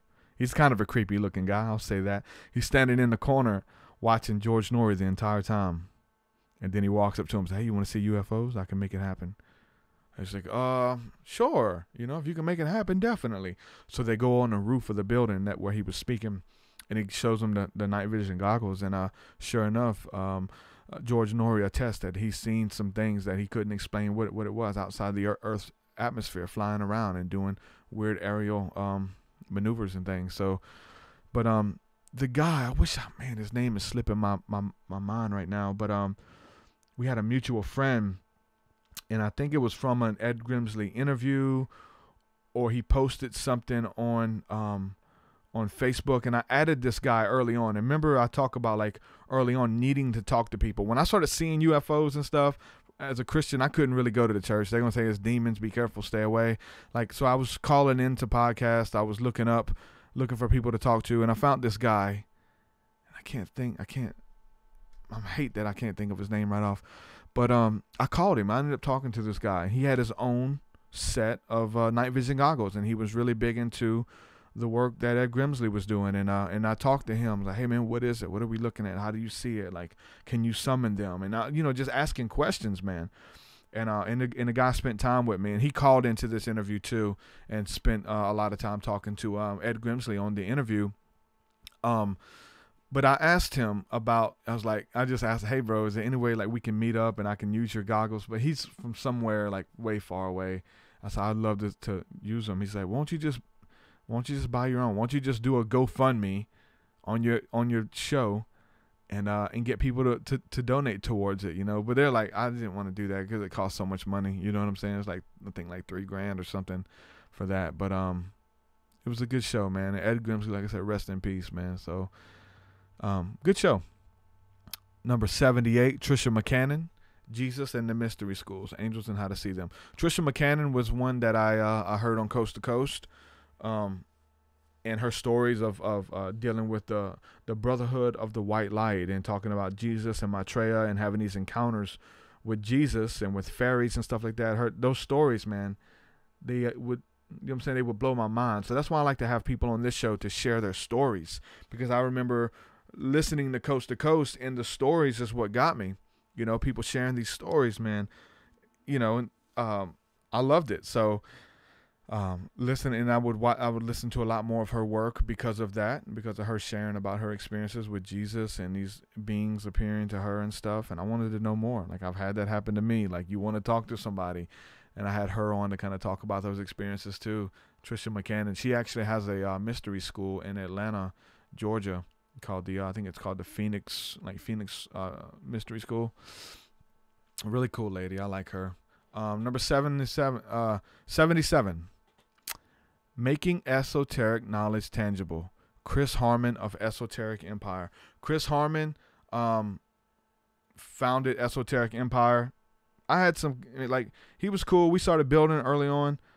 Esoteric Empire is a huge Facebook page. I think right now it has like 400,000 followers, and he spent a lot of money promoting it. You can do the Facebook ads, and he spent like thousands of dollars promoting it up to so it's like, I guess, an investment or whatever for your Facebook page. But at the time, he had right under 100, and he loved my music. He would share my work and all that good stuff, and I don't know, I think he had 100, right under 100,000. He would share my videos. Okay, and this was the contention. I'll talk about it. I had a video of us baptizing somebody. He let me be able to post videos on the page, and he let me share my videos and upload my videos. And we had a video of us baptizing somebody, and I shared it on the Esoteric Empire page. It pissed him off. He messaged me and was like, going in on me, hey, we can't believe you guys would post that, and that's blah blah blah blah blah, that's ritualistic and religious, and why would you post that on my page? And it's like, bro, it was a powerful video. Like, this dude was on drugs, this dude, you know what I'm saying, he got his life renewed. That's powerful. That's a miracle, man. And like, there's power in ritual. Yeah, it was a baptism ritual, and he was like, I don't believe in the baptism thing. It's like, look, rituals are powerful, man. Like, even if it is just symbolic, like, it was very powerful. So anyway, we went back and forth, and it drew contention there with that I shared that with my faith or whatever on his page. And then some stuff happened with, like, I was supposed to build a website for him, and then for really cheap too. So I started working on the website, and then it wasn't done when he wanted it done because he didn't give me the rest of the info for it. And then he just blew up. Was like, give me my money back, bro. So I sent him, I said, I'll give you half because I done did so much work on this. It was him and another guy who paid me. And I sent him the money hoping that he would give the other guy, he would split it with the other guy. You know what I'm saying? And he didn't. And he didn't send them. He just kept the money and didn't tell the other dude that I paid him or whatever. So anyway, this guy, like, people get real possessive over platforms, man. People get real possessive over their platforms. I've noticed that. I've had problems with that. I've had problems, like, in Facebook groups. Like, if I go to a Facebook group and share my podcast, an episode, if I go on there and I share the podcast, and they know that I'm the host, they'll delete it they'll call it spam or whatever, and they don't like it. But if you guys go out there and you share your favorite episode, that's cool. It's just artistic expression. But if you market your own stuff on these groups, they get mad. And so I've been kicked out of a number of groups and stuff for just sharing some stuff. And even on, like, I was a part of, I talked about this with All It Is a little bit on the show we did together, but I was in the Project Camelot. I mean, not Project Camelot, Project Avalon, which is an offshoot of Project Camelot. Project Avalon's forum, and they have a huge spiritual forum that talk about all of this stuff from Project Camelot. I think he took most of the community with him. That's an actual community there. So his forums are kicking. So if you're looking for community, that's a really cool place. So I would post my interviews over there. All It Is, what up, boy? I'd post my interviews over there in Project Camelot, Project Avalon's forum, but I would also try to engage with people too. I would comment on other people's stuff, and I would, I would do other posts that weren't about my podcast, just so it didn't feel like spam, or I was just trying to do that. All it is he's mentioning now, Patrick. He says, I tried to get you back on Avalon. No. He's a deceiver. Stay away from him. But no, I guess it was the dude, the founder. I don't know who it was. Could have been an admin, but they emailed me when my wife tried to sign up and said that we were marketing, and they called us. They said, you've been marketing on here for years. It's like, sharing my work, bro. If somebody else shared my work, it's okay, but I can't come on there and share my work. That's the weird thing with these admins and stuff, man, in these groups. They get so possessive of what's coming through there. And it's stuff that, like, it was an awesome community, man. Everybody was engaging with my stuff over there. Like, where else am I going to post it? Like, where else am I going to go? Like, it was a perfect community. So anyway, that was a weird contention with Project Avalon and Bill Ryan. I guess it was Bill Ryan, but they emailed me and my wife and deleted our accounts and stuff. And anyway, that was episode number 77. So with that being said, me and Bill Ryan, that's my only relationship with him. I haven't never talked to him, but he was with Carrie Cassidy in Project Camelot. So, and then Chris Harmon from Esoteric Empire, like, it's not really a good relationship because of that, 76, Conspiracy Talk, Freeman Fly Hangout Conversation. Okay, this is when we were doing the Mythicist. It was me, Leo, and Alonzo, and I brought those guys on, and we had some shows. It didn't last long like that. I couldn't do it with multiple people like that. I've been able to do one co-host usually, and it's been okay. But it was like a roundtable thing with us three. Then we would try to have guests on too. It was fun. It's like, because you have other people to roll ideas off of and laugh, and it was a lot more fun. But Alonzo built Freeman Fly's website, so he had like a good relationship with him to get him on my show.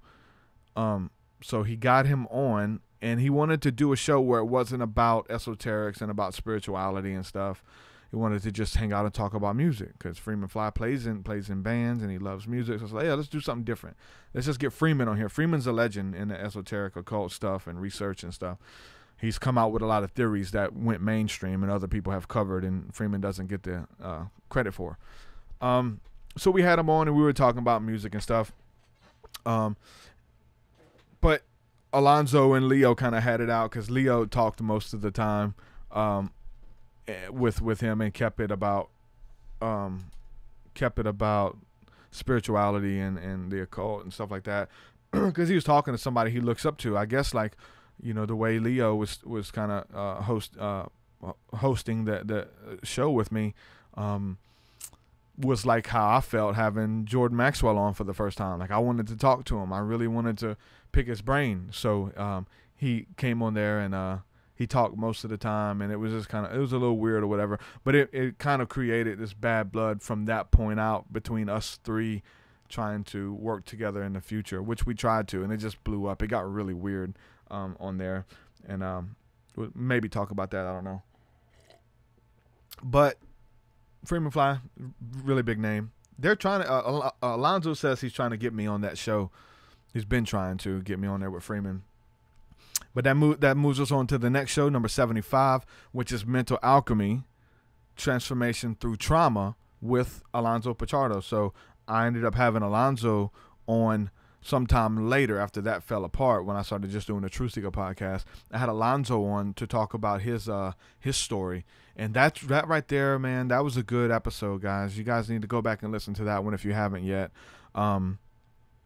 Alonzo talking about trauma, talking about having a bad childhood and making something of it, and still, getting into spirituality and getting into he got tied in with the Mormons, I believe it was, and he just kind of gave his perspective on his interaction with the Mormons and stuff. And he had a crazy childhood. Like his mom, he came home from school one day and his mom was gone along with everything in the house. He came home to an empty house. His mom just like left him, like, yep, raise yourself. He was a little kid. He was like at school. He had to quit school the next day and get a job, and he was living by himself as a kid. His mom left him, said she couldn't take it anymore. Called him and said, "You're not my son no more." He's crying, on the phone. This is some really, really emotional episode, but it's really, that was a good episode, guys. Number 75. 74, Noorey Ivy, Spiritual Awakening and the Path to Ascension. Noorey Ivy's a really cool chick. She's over a bunch of groups and stuff on Facebook, and I've been working with her for a while. She's an admin over the Mythicist page. Is the page that we manage from the Mythicist podcast. She would help promote my work through that, and she's over so many groups and stuff. So really cool girl. I wanted to have her on to hear her story. Had her on. She shared her experiences and where she was headed and stuff. So yeah, that's who Noorey Ivy is. That was a really cool show too. Number 73, Jesus Camp. Where are they now? Levi O'Brien. Jesus Camp documentary. If you haven't seen that, watch it. Watch it. It hits home because it comes from the charismatic Christian stuff that's really, really, really, really right wing, and then charismatic kind of overboard right wing. They came in and did a documentary on their revival and specifically this lady who was like in your face, Trump, like not Trump supporter, but at the time it was a Bush supporter when the documentary came out. So anyway, got the kids crying and repenting, and little, 6-year-olds making 6-year-olds repent of their sins to follow Jesus. And then you hear their testimonies from a 6-year-old. I was living a life of sin when God found me. It's like, bro, you're 6. So that got a lot of mainstream coverage because it was like cult-like. And the people who came to film, I don't know if they didn't tell him or what, but they gave him permission, signed the contracts to film the documentary, and they put like scary music to it and made it seem so much more darker than it was. Like a lot of that stuff is normal for kids in the charismatic communities and churches, right? So I talked to Levi O'Brien, which was a little kid at the time, one of like the 9-year-olds, 10-year-olds, whatever. I don't know how old he was, but he was preaching. He was a little kid preacher, and he had a little long rat tail and stuff, and they, like the producers of the documentary, like followed him and his story and stuff, and went in the world for Jesus at 10 years old or whatever the case is. So very interesting documentary, and I got the chance to talk to him, which was really cool to see where he was at now, and just to talk to him and build with him. So it was fun, man. Somebody, I watched it years ago, and to have him on my show was really cool. So interesting documentary, Jesus Camp. I will say this, though. There's one thing that I feel bad about. Something that happened, okay? Something that happened in that interview. And it's happened in another interview, too. My buddy Drew Gower, right? We come from the church realm. We know the cliches and the pastors and what they're known for. And, I like to do voices at times. I got a voice of an old, bitter Southern Baptist preacher that I do. His name's Brother Wayne. That's my voice. I do that. I had a really cool YouTube channel that got deleted. It was just for fun, where we would go in, kind of based off of like that character's like based off of like the Vigilant Christian, and then all of these people who everybody has a exposing channel where they're exposing people. And so I did like this old Baptist, and a lot of the exposing stuff is just way out of left field. So I did it with him. So my voice is kind of going off with just talking for so long, but I'll try to do the voice really quick if you guys haven't heard it. So essentially, Brother Wayne would do a video talking about let's just say a really good Christian band would say Skillet. And there's videos now about Skillet being a demonic band. So I did one and got into the voice. I'll try to get into character, but it's essentially, how you doing? I want to tell all of you right now, hey, Skillet's of the devil. Everything they're doing is not of God. I want you to know one thing. If God seen Skillet at concert, he'd rebuke him right now. I want to tell you the Lord is good in mercy, but Skillet, he don't really play with Skillet that much. I want to tell you one thing. Praise God. Look, you want to come to my church, you're going to have to tithe abundantly, exceeding and beyond. Praise God. And so I would do that voice and do these videos. I wouldn't show my face though. People thought it was a real person, you know? And so I would do Brother Wayne. Drew, I did some with Drew and my buddy Drew Gower. And so he would call in and we do voices together. Drew Gower does a really good impersonation of his name, Lou Engle. And if I try to do Lou Engle now, it's probably gonna tear my voice. But he's like Lou Engle. If you know church culture, he's a little short, balding man who rocks back and forth when he prays for God to end abortion. God, send angels, God. And he's like really extravagant with his prayer and stuff. And Jeremiah Revolution. So Drew does a perfect Lou Engle voice. I also have another friend who does a good Billy Graham, Reggie. So anyway, Lou Engle was in the Jesus Camp documentary. And he did that. He gets up there and he prays for the kid. There's a generation that God's raising up, a generation of warriors, you know, and all this stuff.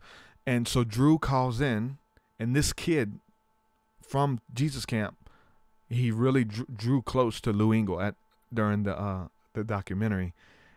And we planned it out. I said, Drew, call in, man, and do your Lou Engle voice, and then we'll tell him it's a joke. You know, just call in and say hello, and then tell him it's a joke. Well, he calls in and he does his Lou Engle voice, and he says, hey, Levi, I praise God what you're doing, and you're a young man after God's heart. And the dude was blown away. He was like almost in tears from the phone call, and I was like, oh, like I didn't want to ruin it for him. So I was like, hey, Lou. And the weird thing about Brother Wayne, which made my character Brother Wayne so funny, is that it would be regular stuff, and then we'd go way left field and then try to reel it in. You know what I'm saying? So we would try to be legit, and then we'd go super far left. It's comedy gold. I love it. And we try to bring it back and stay in character. And so Drew did that with the guy. So the guy was like, oh, Lou, I love you, brother. Your words mean so much to me, and you changed my life, Lou. And I was like, oh, wow. We can't really kill this for the kid, right? So Drew's on there. He's like talking about like, hold on, guys. I'm at the drive-thru at McDonald's. I'll have a number 1 extra ketchup. I need extra ketchup.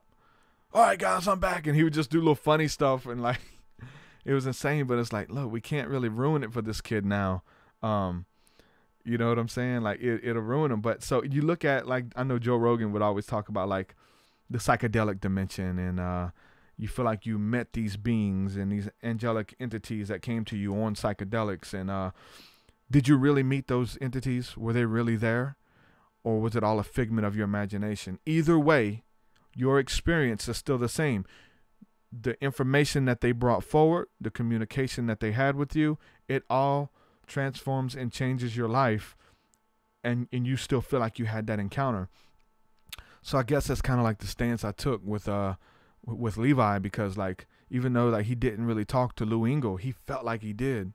And he went on, you know, from that day forward, Lou Engle believes in me, you know, and this encouragement and stuff. So I'm just trying to like make sense of it all. You know what I'm saying?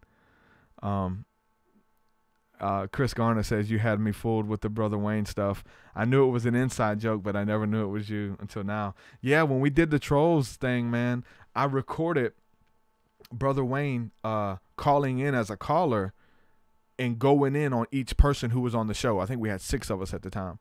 And Brother Wayne would call in, and and it was fun because it was the first time I was able to interact with my character. So I recorded it, and it was like, hey, how you doing, TruthSeekah? You got that all-seeing eye on your hat. I want you to take the hat off right now. I want you to praise God. Take your hat off, son, and the man of God. I believe in your calling, son. And I was able to interview, like talk back and forth, and I left pauses there. What you mean, Brother Wayne? What's the deal? You need to put a shirt on to cover up your tattoos, young man.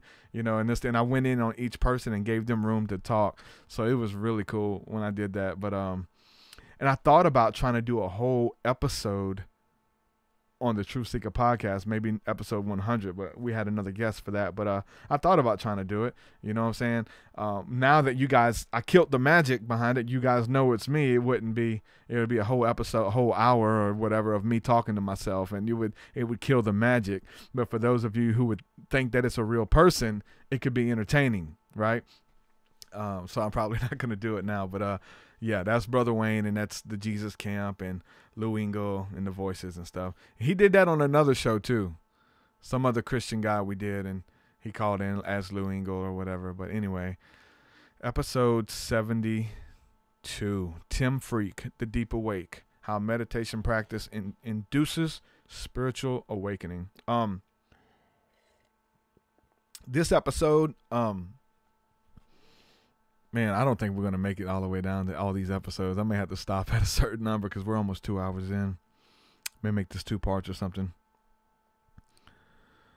The Tim Freak, I found out about Tim Freak through Freeman Fly. So he had him as a guest on his show. I listened to the episode. I loved it. I was like, I got to reach out to this dude. So had him on my show. We talked about meditation. Really good episode. Good episode. If you haven't heard that one, Tim Freak, The Deep Awake.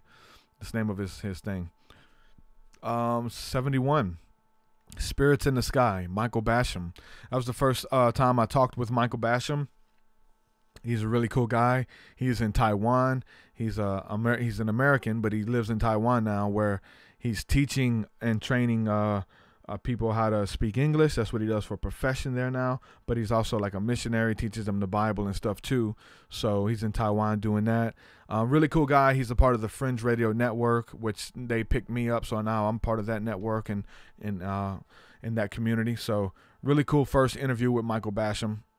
Really good. The next one we have, this is an older one, but for some reason I guess I uploaded it late. Like I was like going back to get some of the good stuff out the archives to bring that I thought should be on here. This is a interview on number 70 called Haunted Alabama, The Serpents of Bienville, Cults, UFOs, and Religion. This is an interview with Sean Herman, who is a phenomenal tattoo artist, but he has this thing called The Serpents of Bienville, where they research Alabama's ghost stories and occult history and stuff like that, and gives you a lot of background story on lore and different myths and sightings and stuff like that. So really cool. And he'll do like an art piece on it too. So since he's an artist, he'll draw a picture of what we talked about a little bit on the show was Crybaby Bridge. And we found there's a bridge that you drive across, and it, the lore goes that, somebody threw a baby off the bridge, a mother threw a baby, and if you go over the bridge really slow, you can hear the baby.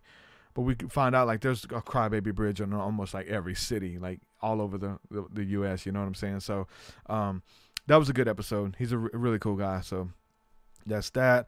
Number 69 was TruthSeekah Breaks Down Chromatica song lyrics.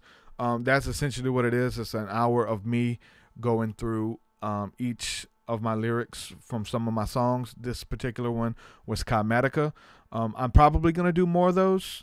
I think they really stand out for people who are fans of the music. But it's interesting as well because I took an hour and 44 minutes talking about those lyrics. And there's several other songs that I've covered too since then. Let's see. Number 68 is Mary Rodwell, Psychic Abilities, UFOs, and Alien Contact. Mary Rodwell has been doing it for a long time, and in ufology with alien contact and linking it to spirituality. A really cool lady, really big name in ufology. I enjoyed talking to her. That was a good interview. Like I said, there was times she would share and I would link stuff back to the Bible, and it's really cool to see their faces light up when they like it. You know what I'm saying? Oh, wow, they really appreciate it. And then other people get mad when you bring up the Bible, you know what I'm saying? These different guests. So really cool interview. I enjoyed that one. Number 67, The God Warrior, Marguerite Perrin from ABC's Trading Spouses. There's a couple interviews that I get a lot of traffic to on my website from Google. People type in their name, my website comes up. This is one here. I think I had the #1 ranking for a long time, maybe still do.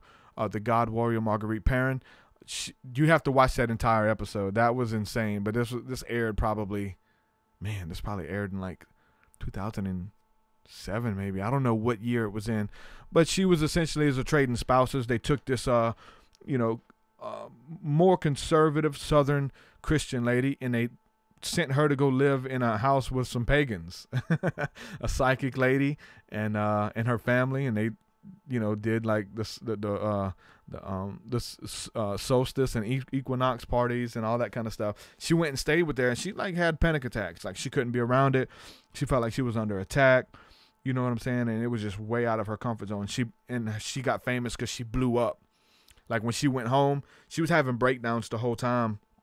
And then when she got home, she just blew up on her family, and they give you a check, for being on the show, like $50,000, but that person gets to pick what you spend the money on, like the other person you traded positions with, because they get to live your life, and they get to see, okay, this needs help, the house needs help, the husband wants to do this or whatever.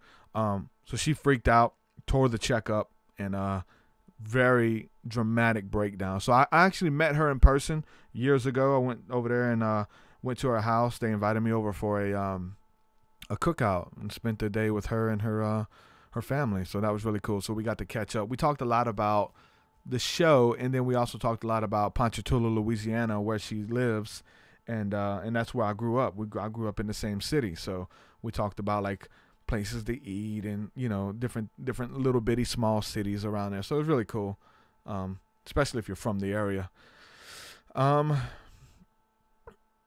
Episode number 66, TruthSeekah breaks down the Golden Teachers song lyrics. That's exactly what that is, me talking about my song Golden Teachers.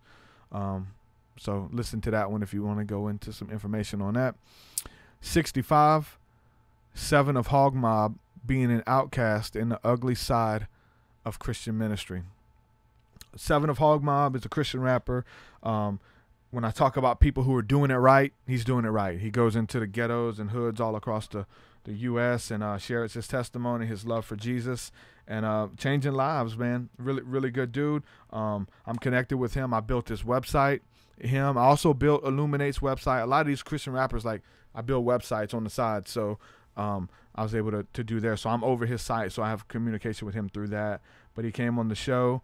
Really good episode. Talk about being ghosted from Christianity and like the bad side about Christian ministry, and talk about the stuff that you don't see, you know what I'm saying, that goes on behind the scenes that can either make you or break you. You can let it break you, man. The stuff that goes on, the dirty stuff that churches do, and they ghost you. But I will say this, what stands out to me right now about that episode is the fact that one of his followers, it's the networking. I talked about the power of networking. So I do a show with 7. His people are going to be Googling his name. They're going to find this interview, and I may win them over. They may become TruthSeekah fans. They may become fans of the podcast and grow with the audience. They may not. They may find, like I said, those trigger things that make them run. The all seeing eye on your hat, run. Stay away from him.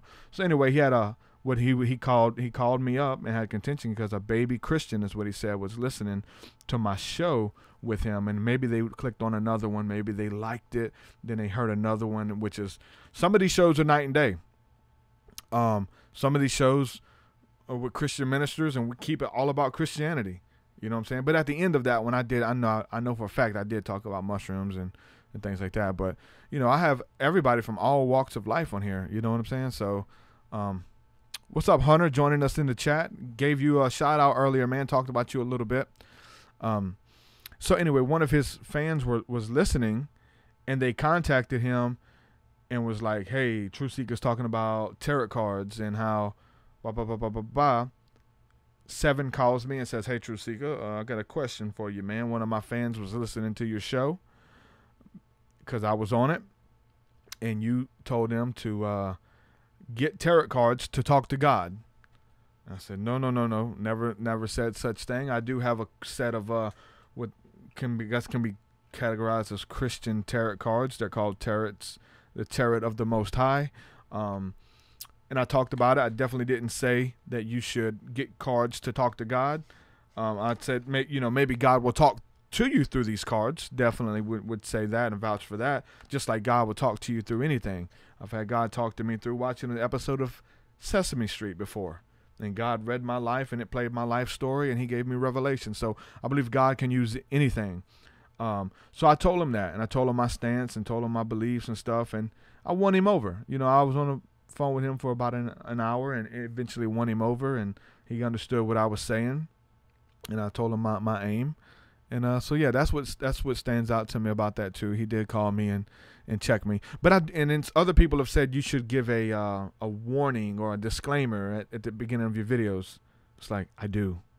If you listen to my intro, some people complain that it's so long, but it's done for like a comedic reason, but it's truth too though. Like the lady who comes on and says, be warned that, listening to this show can increase alien contact and psychic abilities, UFO experiences, blah, blah, blah, blah, blah, ESP, dreams, visions, like all of that stuff. So that's essentially the disclaimer. And then it says we're exploring esoterics, metaphysics, and spiritual conversation, all things spiritual. That's your disclaimer. Like if most Christians, they're going to hear that and they're going to turn away. Yeah, I don't want to talk about aliens or whatever. But some people, you're interested in that. It calls you and you're cool with it. So that's the disclaimer. Joshua says, I love the intro. Thanks, bro. All right. Number 64, Brandon Barthrop, The Christian Crack House in the Drunken Glory of God. Okay. So this is the first time I interviewed Brandon Barthrop, which was several years ago. Had him on. And I talk about my relationship with him, like finding his work. And the first time I found him, like I think I sent him a dirty message. This is when I was in church. And he's like talking about the glory of God. Then he's acting like he's getting high. He's acting like he's holding a joint. And they have bongs and they take hits and then they hold it in. And like, oh my God, the glory. It's a whole movement, the glory guys. A whole bunch of people follow him and stuff. And so when I first found it, I sent him a message. I was like, bro, you acting like you're smoking meth, but you're giving glory to God. So I sent him a dirty message. And then some years later, I ran across him again and listened to what he was saying. And it was right for me at where I was at in my walk. And I was like, man, this is some good stuff. Like, dude is really on some good stuff. So I was like, let me get him on my show. Then we got him on the show. We built together. We talked about, and it was right at the time I interviewed Illuminati Congo. And we talked about breath work and the pranayama and things like that. So I linked the two together. I linked, the breath work and toking the ghost is what they call it. Toking the Holy Spirit. And you can get high off of breathing. So I kind of linked the two together. And it was a pretty cool discussion. I had him on. Then I had him on again a couple episodes down. And I'll talk about that when I had him on again. We'll go into a little bit more detail. But anyway, that was, how I got introduced to Brandon Barthrop.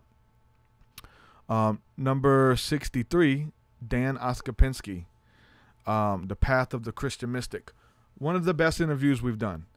This was an in-studio interview. Me and Dan. Dan was actually here with me in person. Dan was a really cool guy. And we just were open about our walk. We're open about the struggle of being who we were called to be. And should we talk about mushrooms? Should we do this? Should we do that? And the burning of books. Like we went through, like we got rid of books and esoteric stuff and tried to go back to church. And like we talk about that struggle. We went back and forth many times. So we talked about it in there. Dano is still going back and forth.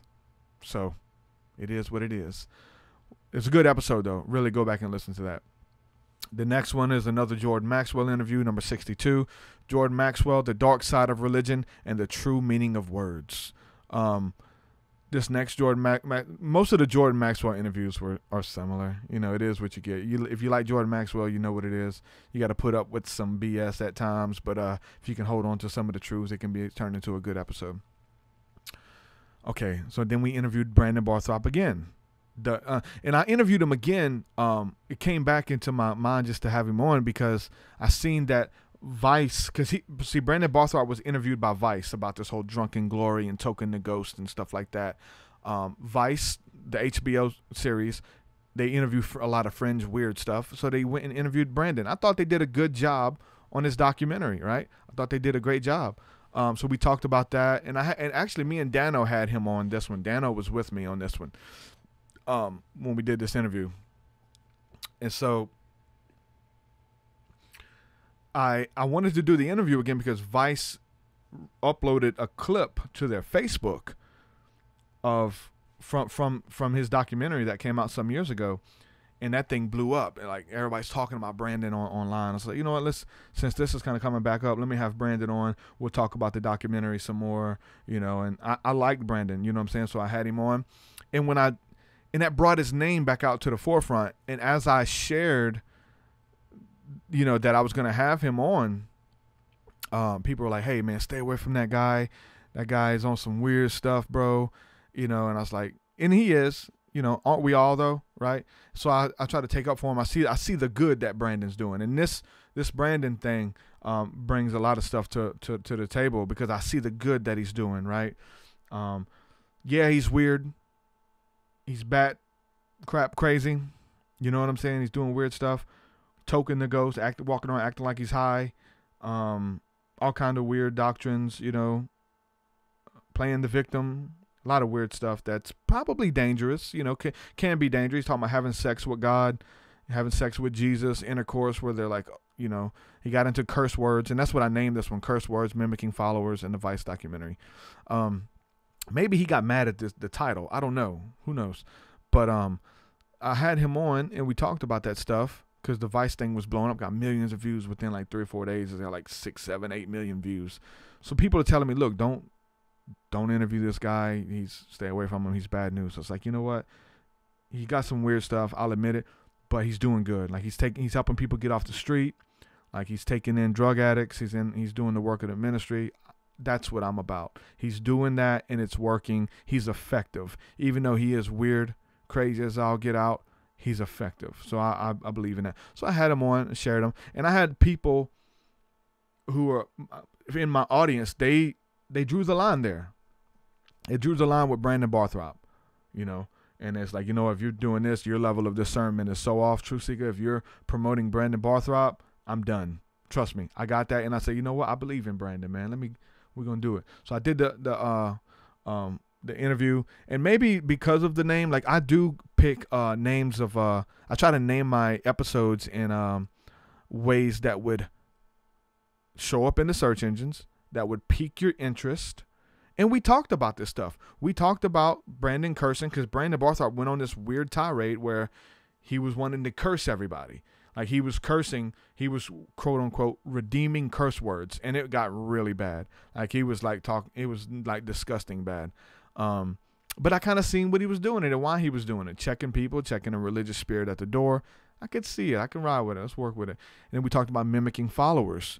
That his followers started doing it. His followers started cursing people out and being rude to people. And I was like, wow, okay. It's one thing when Brandon does it, but when your followers are doing it, it's getting kind of weird because like they're just rude people. You're just giving these people an excuse to be rude and be obnoxious and cursing. And they're talking about having sex with demons. And if you're a Christian, all Christians are having sex with demons, and he would be descriptive of the sexual positions and the things that are being done. So it got really weird. So obviously why people would say stay away from him, right?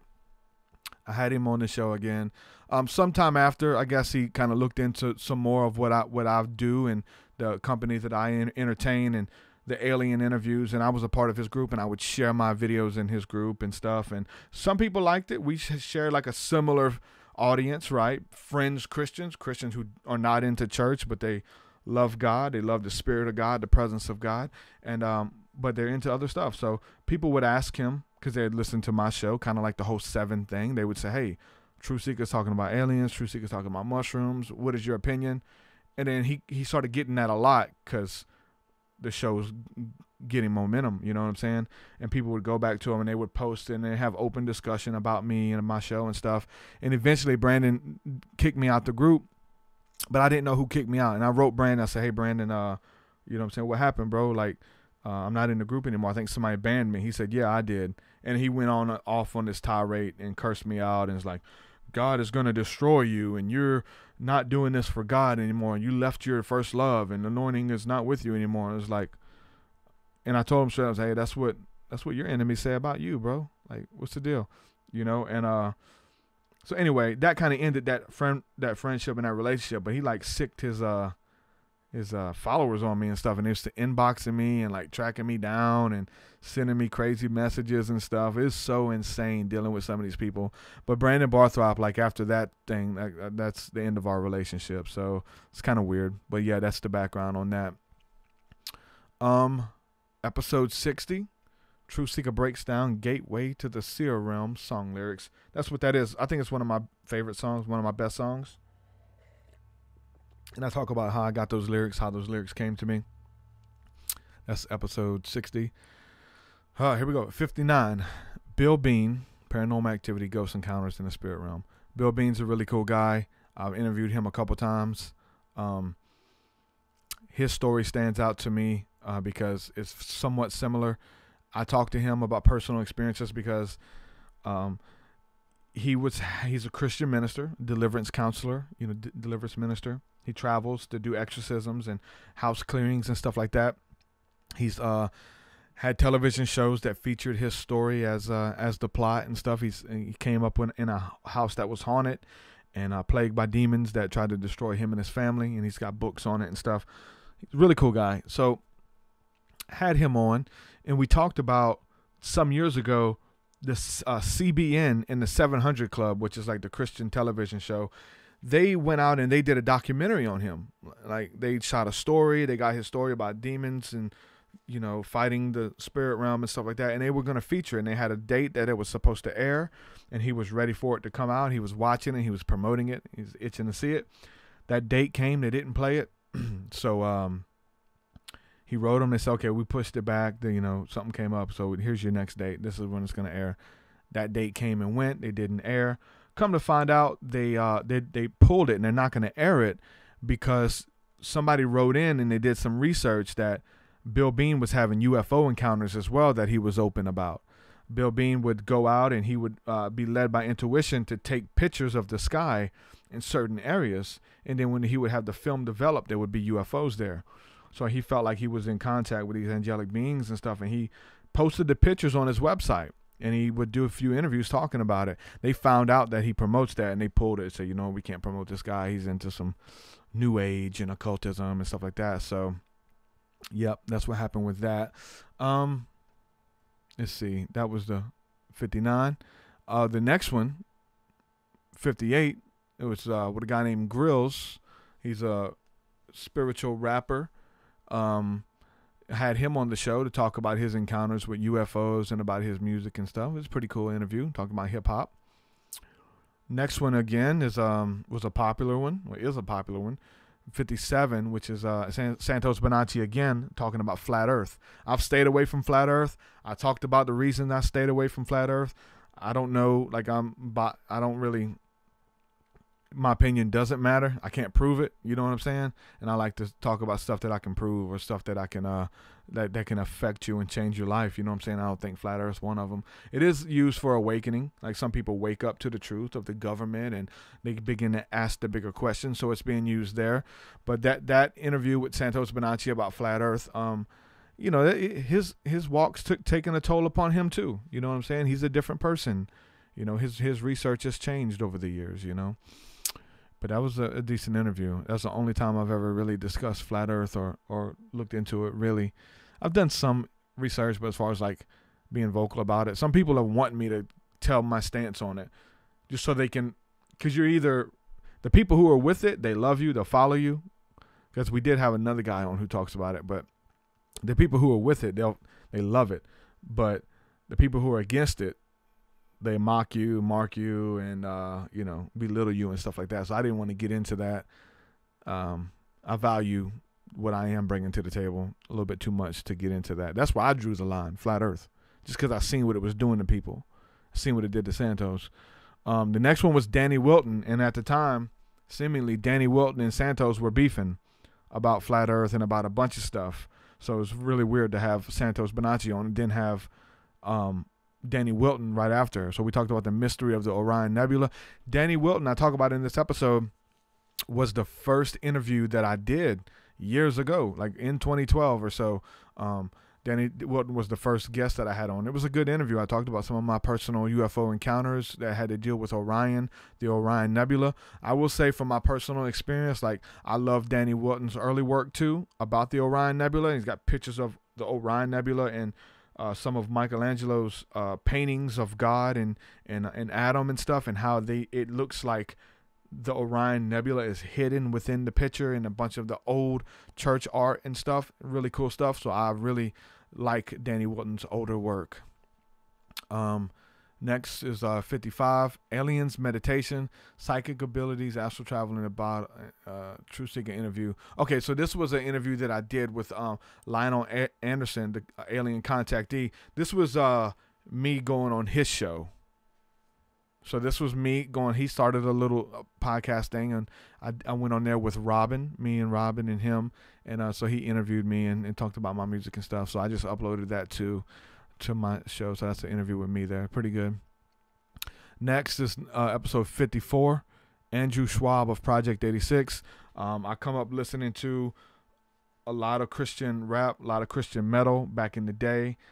This was probably like 2002, 2001 when I got into the band Project 86. So I really looked up to Andrew Schwab of being vocal about his faith, and so it's a Christian rap metal band, but he rapped and told like aggressive poetry over the music, much like the Garrett Russell from Silent Planet. That's why, like, I did mention that Garrett was like an offshoot of Schwab, which, you know, had been doing this for a long time. So we talked about rapcore, and there was the rise and fall of rapcore as a genre when Korn got big, Limp Bizkit, you know, and all that stuff, Papa Roach. And then we seen how like all those bands had to change their sound to stay relevant. They couldn't keep rapping. There was an era where that died when hardcore got really big. So we talked about that. Really good to talk to him, because he's up there on my list of people who I look up to in the faith. So it was really cool. The next one, 53, the spirit realm, demonic entities, sleep paralysis, and the dark side. This is the interview I did with Spirit of Truth. I will say Spirit of Truth is featured on the new album, TruthSeekah and Spirit of Truth. The song is called I Am. It's a beautiful song. It is available on Patreon right now. It will be, I think we're going to shoot a video to it very soon. So make sure you check that out. But yeah, that was a cool interview. He's a hip hop artist as well, but he's I think he's a newly Christian, maybe within the last year or so. So he's into like ancient aliens and a lot of deep esoteric stuff and spiritual stuff, but now he's a Christian too. So it's really, really cool.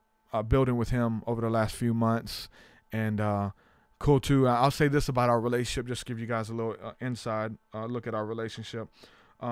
He wants to talk to me about doctrine and stuff a lot, and there's things that I stay away from even with him. Like he wants to get my opinion on this, and then he kind of wants to argue. And it's not just him. If it was just him, I really wouldn't give the example, but it's a lot of Christians who do that. And I told him I don't do that. Like I don't want to debate him about the Trinity, and that's essentially what it was about. Was Jesus God, or was Jesus the Son of God? And people would take that little bitty thing. It's the same thing, either or. The Son of God or God, the same thing. To me, it's the same thing. But there's people who would debate you, and they will defriend you.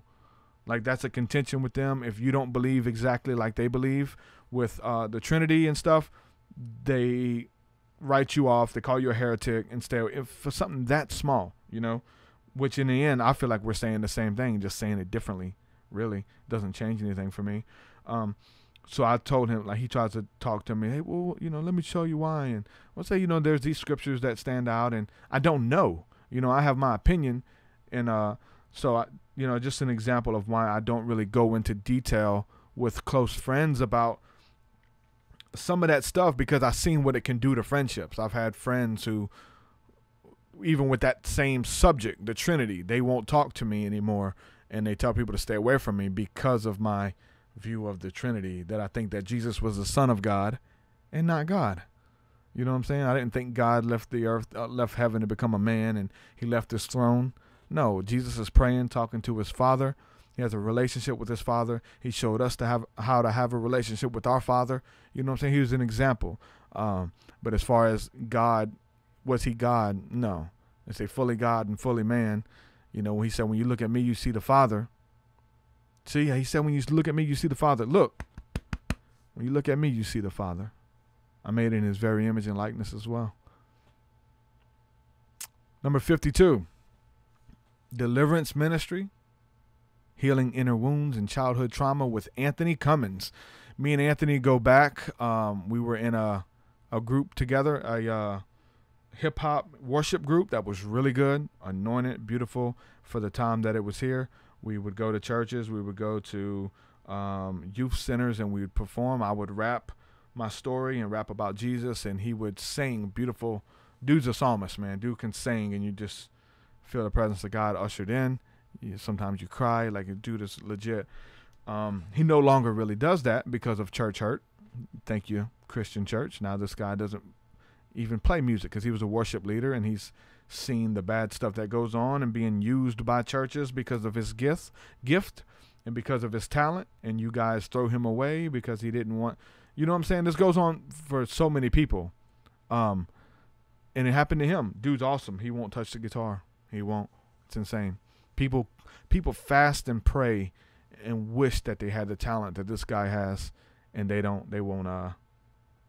You know, he doesn't touch it anymore. It sucks. It's a waste. But me and him were good friends. We did that. We talked about deliverance ministry. We've both been through inner healing, childhood wounds and traumas. Really good show. Really good show, actually. At this point, we're not on speaking terms. I'll say that. Where I stand with these guests, he blew up on me. And so when we were in that group broke up because the big thing that pushed me over the edge with the Christian community here locally, especially, was the fact that I did an interview with a guy. I need to edit it and re-upload it. But I did an interview with a guy back in the day about the Kundalini being the same thing as the Holy Spirit. And this guy had some scriptures and some teaching on that. So we did that interview, and I entitled that interview, "The Kundalini is the Holy Spirit, what your pastor is not telling you." And so some people from the church that we were supposed to perform at seen that one. They seen that interview, and that's like, nope, we can't have it. Like this girl, she made a big deal about it at the cave in Kimakival. It's kind of weird, but anyway, she made a big deal about it and went to the pastor and stuff like that. So anyway, they had a TruthSeekah gossip party, you know, Anthony and the church and stuff, and you know, and that was just like the defining moment for me. It kind of needed to happen, though, you know what I'm saying? And that's kind of how it happened. But I had him on the show, and he used to blow up on me. Like, we'd be cool, we're really good friends, but he'd go through Facebook and blow up on me. He wouldn't do it in person, wouldn't do it over the phone or face to face. He'd be a keyboard coward, like a lot of people are, and he would only come at me through these long, you know, you're following Manly P. Hall. Manly P. Hall is a Mason, and he's burning in hell, and you're promoting Manly P. Hall, and he would just go off on me, right? And you need to repent, and blah, blah, blah, blah, blah, blah. I'm like, whoa, bro, like, you know, you're coming at me crazy. So, you know, but then, that was years ago. It was like 2013 or so, and we you know, we weren't speaking for a while. He moved away, got married, and we wasn't speaking in a while. We kind of rekindled the relationship, did this interview. I did some work for him on his website, promo stuff, you know, all that good stuff. And then he blew up on me again, even because I seen some growth there. He grew a lot, you know what I'm saying? Like I could say he had more grace about him. It wasn't about finding contention with people who didn't believe like he believed. But eventually I said something, and he called me a Gnostic, and I said, dude, I have articles that say I don't believe the Gnostic Gospels. Why would you call me a Gnostic? And you know, he just goes in it on and on and on, and then blew up on me again, just like he did back in 2013. So I was like, all right, bro, you know, forget you, bro. I'm done. So anyway, that was my last words with Anthony Cummins. And so that's, you know, just give you guys some background on me blowing up on my guest. Let's see. 51, Return to Nature, Psychedelics, and our mystical connection with the plant kingdom. This was with a dude called Dandelion, a Facebook dude. He's an expert on edible plants and the healing properties of plants and things like that. Really good episode, man, about nature, about getting back into nature, getting out in nature, and talking about the plants that you can consume. And then probably about the second half of the show was talking about our encounters with psychedelics and the spirits that are behind it. And, you know, when you consume plants, you're communicating with these spirits and stuff. So really cool episode. I would, I definitely recommend that one. Number 50, Rory Campbell. I may stop here at 50 and then do another episode tomorrow or whenever, going through the other 50. So we may just call this the first 50 and then the second 50 because my voice is going out. Episode 50, Rory Campbell, the shaman poet, spirituality and oneness. So I like to tap into other people's fan base, right? I like to, like, when people are doing their thing and they're doing it good. Chris, you said, no, bro, I ain't gonna be able to talk, brother. I'm in 50, bro. I'm already in 2 hours and 15 minutes, man. I got 50 more to go, man. I don't think I could do it. Keep talking, TruthSeekah. Y'all gonna skin me up, boy. So anyway, Rory, he would go live on Facebook and have all these people watching, and I liked a lot of his stuff. So I had him on as a guest. Hey, come on, tell your story. You know, we tap into the fan base. You know what I'm saying? I like what you're doing. Tell them what I'm doing. You know what I'm saying? Let's work together, right? That's okay. So I had him on. He shared his story. It was pretty cool interview, pretty cool podcast. But then there's something that happened recently, like a lot of people. This happens to when people get a platform, and I've went through it. I've noticed it coming. I didn't go through it. I noticed it coming. But once you get a platform and you get a name for yourself, you draw all types of people watching, right? And this guy, and it ain't just him, but he left his wife and kids for a younger woman. You know, he'd been with his wife for years, and now he's got this Facebook fame where thousands of people are watching him. They love him. They see him as a spiritual leader. And there's this thing where women want to get with spiritual leaders. I've gotten it over the years. I still get it. You have to be careful. You know what I'm saying? It comes with the territory. It comes with the platform. You can't fall. You can't enter. There's certain situations you can't be in. You can't entertain things, especially if you're a married man. It ain't going to work. And he ended up leaving his wife to be with this younger woman, and now they're going live on Facebook. And I think his wife got into his profile because Chris Bars is commenting now, because he's the one that told me. He said the Shaman Poet is the new show. I guess he has another show now, but he's kind of moved on. He lost a lot of his stuff because his wife came on his account and was posting, telling everybody what he was doing. You know what I'm saying? She got into his account and posted it. Everybody said, hey, who's this? He had a lot of people backing him and promoting him and stuff. And it wasn't just him. It was a lot of other people. Over the years, I've seen pastors and pastors and leaders and stuff leave their wife of 20 years to be with a young, better, good-looking version of their wife. They trade them in. The guy gets up there in years. He wants to relive his childhood. He's got all these women who want to be with him. He picks one. He does it. Look, trust me. I've seen so many people do this. I get messages in my inbox from people trying to hit on me and tell me all kind of stuff. People trying to send me pictures of themselves and stuff. Like, I'm not into that. Keep your pictures. I don't want them. But that's something that comes. So I posted a status update.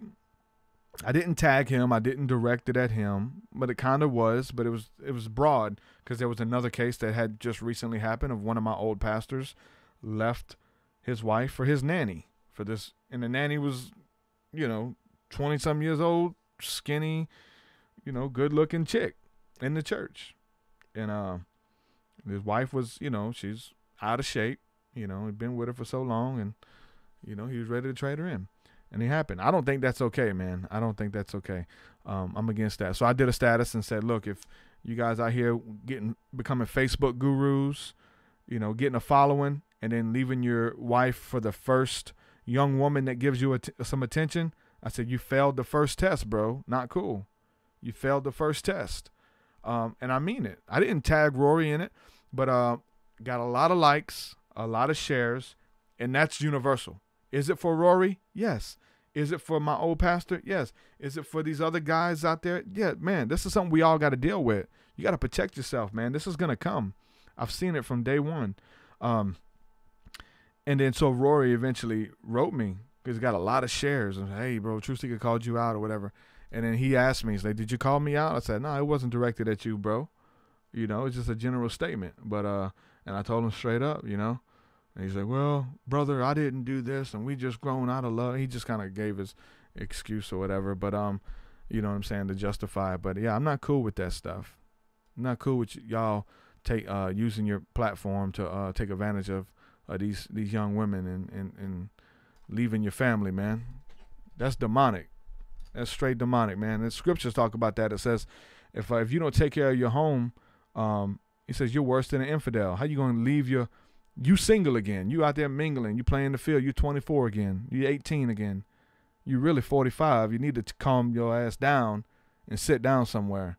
You know what I'm saying? You give the kids over to your wife, and you get to start over and go out there and relive that second childhood. No, that's not good. It's not good. So anyway, that was the episode 50 with Rory Campbell. I'm already 2 hours and 20 minutes in. I don't think I can go through another 50. I don't think I could do it, Chris.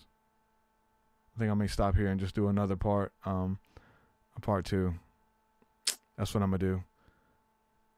Come at it fresh. This is the first 50. I'm going to rename this the first 50. Yes. 100 episodes in, guys. This is 50 that I'm going through. 2.5 hours interview. I'll do it again. Let me know if you like this, though. Like, is this just like gossip? Am I like, talking crap about? I'm giving you guys the inside look from my perspective. I'm trying to be open.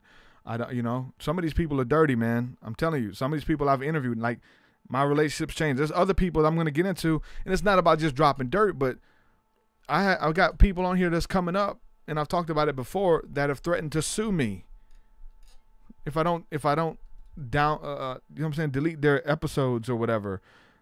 People have threatened to sue me. That's not cool. And they still want to be friends. They say, you know what, but I believe in your podcast. I love what you're doing. I'd love to come back on. No, you are through. You cut your head off. You're done.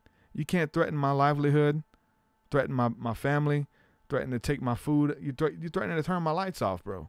If you sue me, I don't have nothing. You're trying to take what I have. That's, you crossed the line, but you still want to be friends. You still want to come on the podcast in the future. No, you're done, bro. Have fun. Do your thing.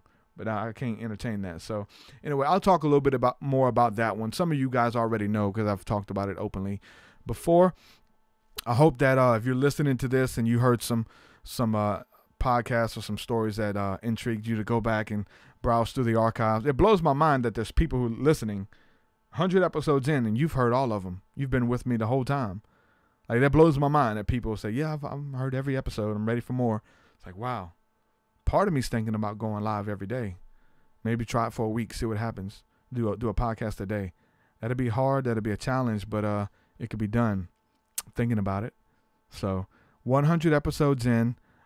I hope that we can get to 100 patrons by the 100th episode, because it's going to be released. If you're listening to this live, it's not released. But if you're listening to this on the podcast, it's already released. So I'm going to do it either tomorrow or Monday. Hopefully we can get to 100. I only need 3 more patrons. If you're listening to this live and you want to support what I'm doing and become a patron, you get access to a whole bunch of stuff. It's getting really cool. School of the Mystics, the new music, all of the cool stuff that we're doing. Join our online community. We'll be live tonight. Patreon.com/TruthSeekah. We're 2 hours and 23 minutes in of TruthSeekah talking about his past shows. My voice is almost gone out, guys. So, yeah, Chris says tonight will be 100. Amen. Tonight It's 100. I'm believing too. And I want to talk about that 100th episode too. So I'll do this again. Whether I do it tomorrow, I may come back tomorrow and finish this. We'll see what's up. Tomorrow is Friday, Good Friday too. So I may do it. We'll see what's up. So I love you guys. Thank you guys for supporting my work. You guys mean so much to me. I'm excited about what's to come. And those people who I was talking crap about, don't tell them. Keep this between me and you. I love you guys. I'm joking. Peace, peace. Shalom. Your way is so much higher than mine. So much higher than mine. So much deeper than mine. So much deeper than mine. Well, that does it for this episode, folks. To hear more episodes of the TruthSeekah podcast, head over to TruthSeekah.com. And if you're wanting to support the show and get rewards, go to our Patreon page at patreon.com/TruthSeekah.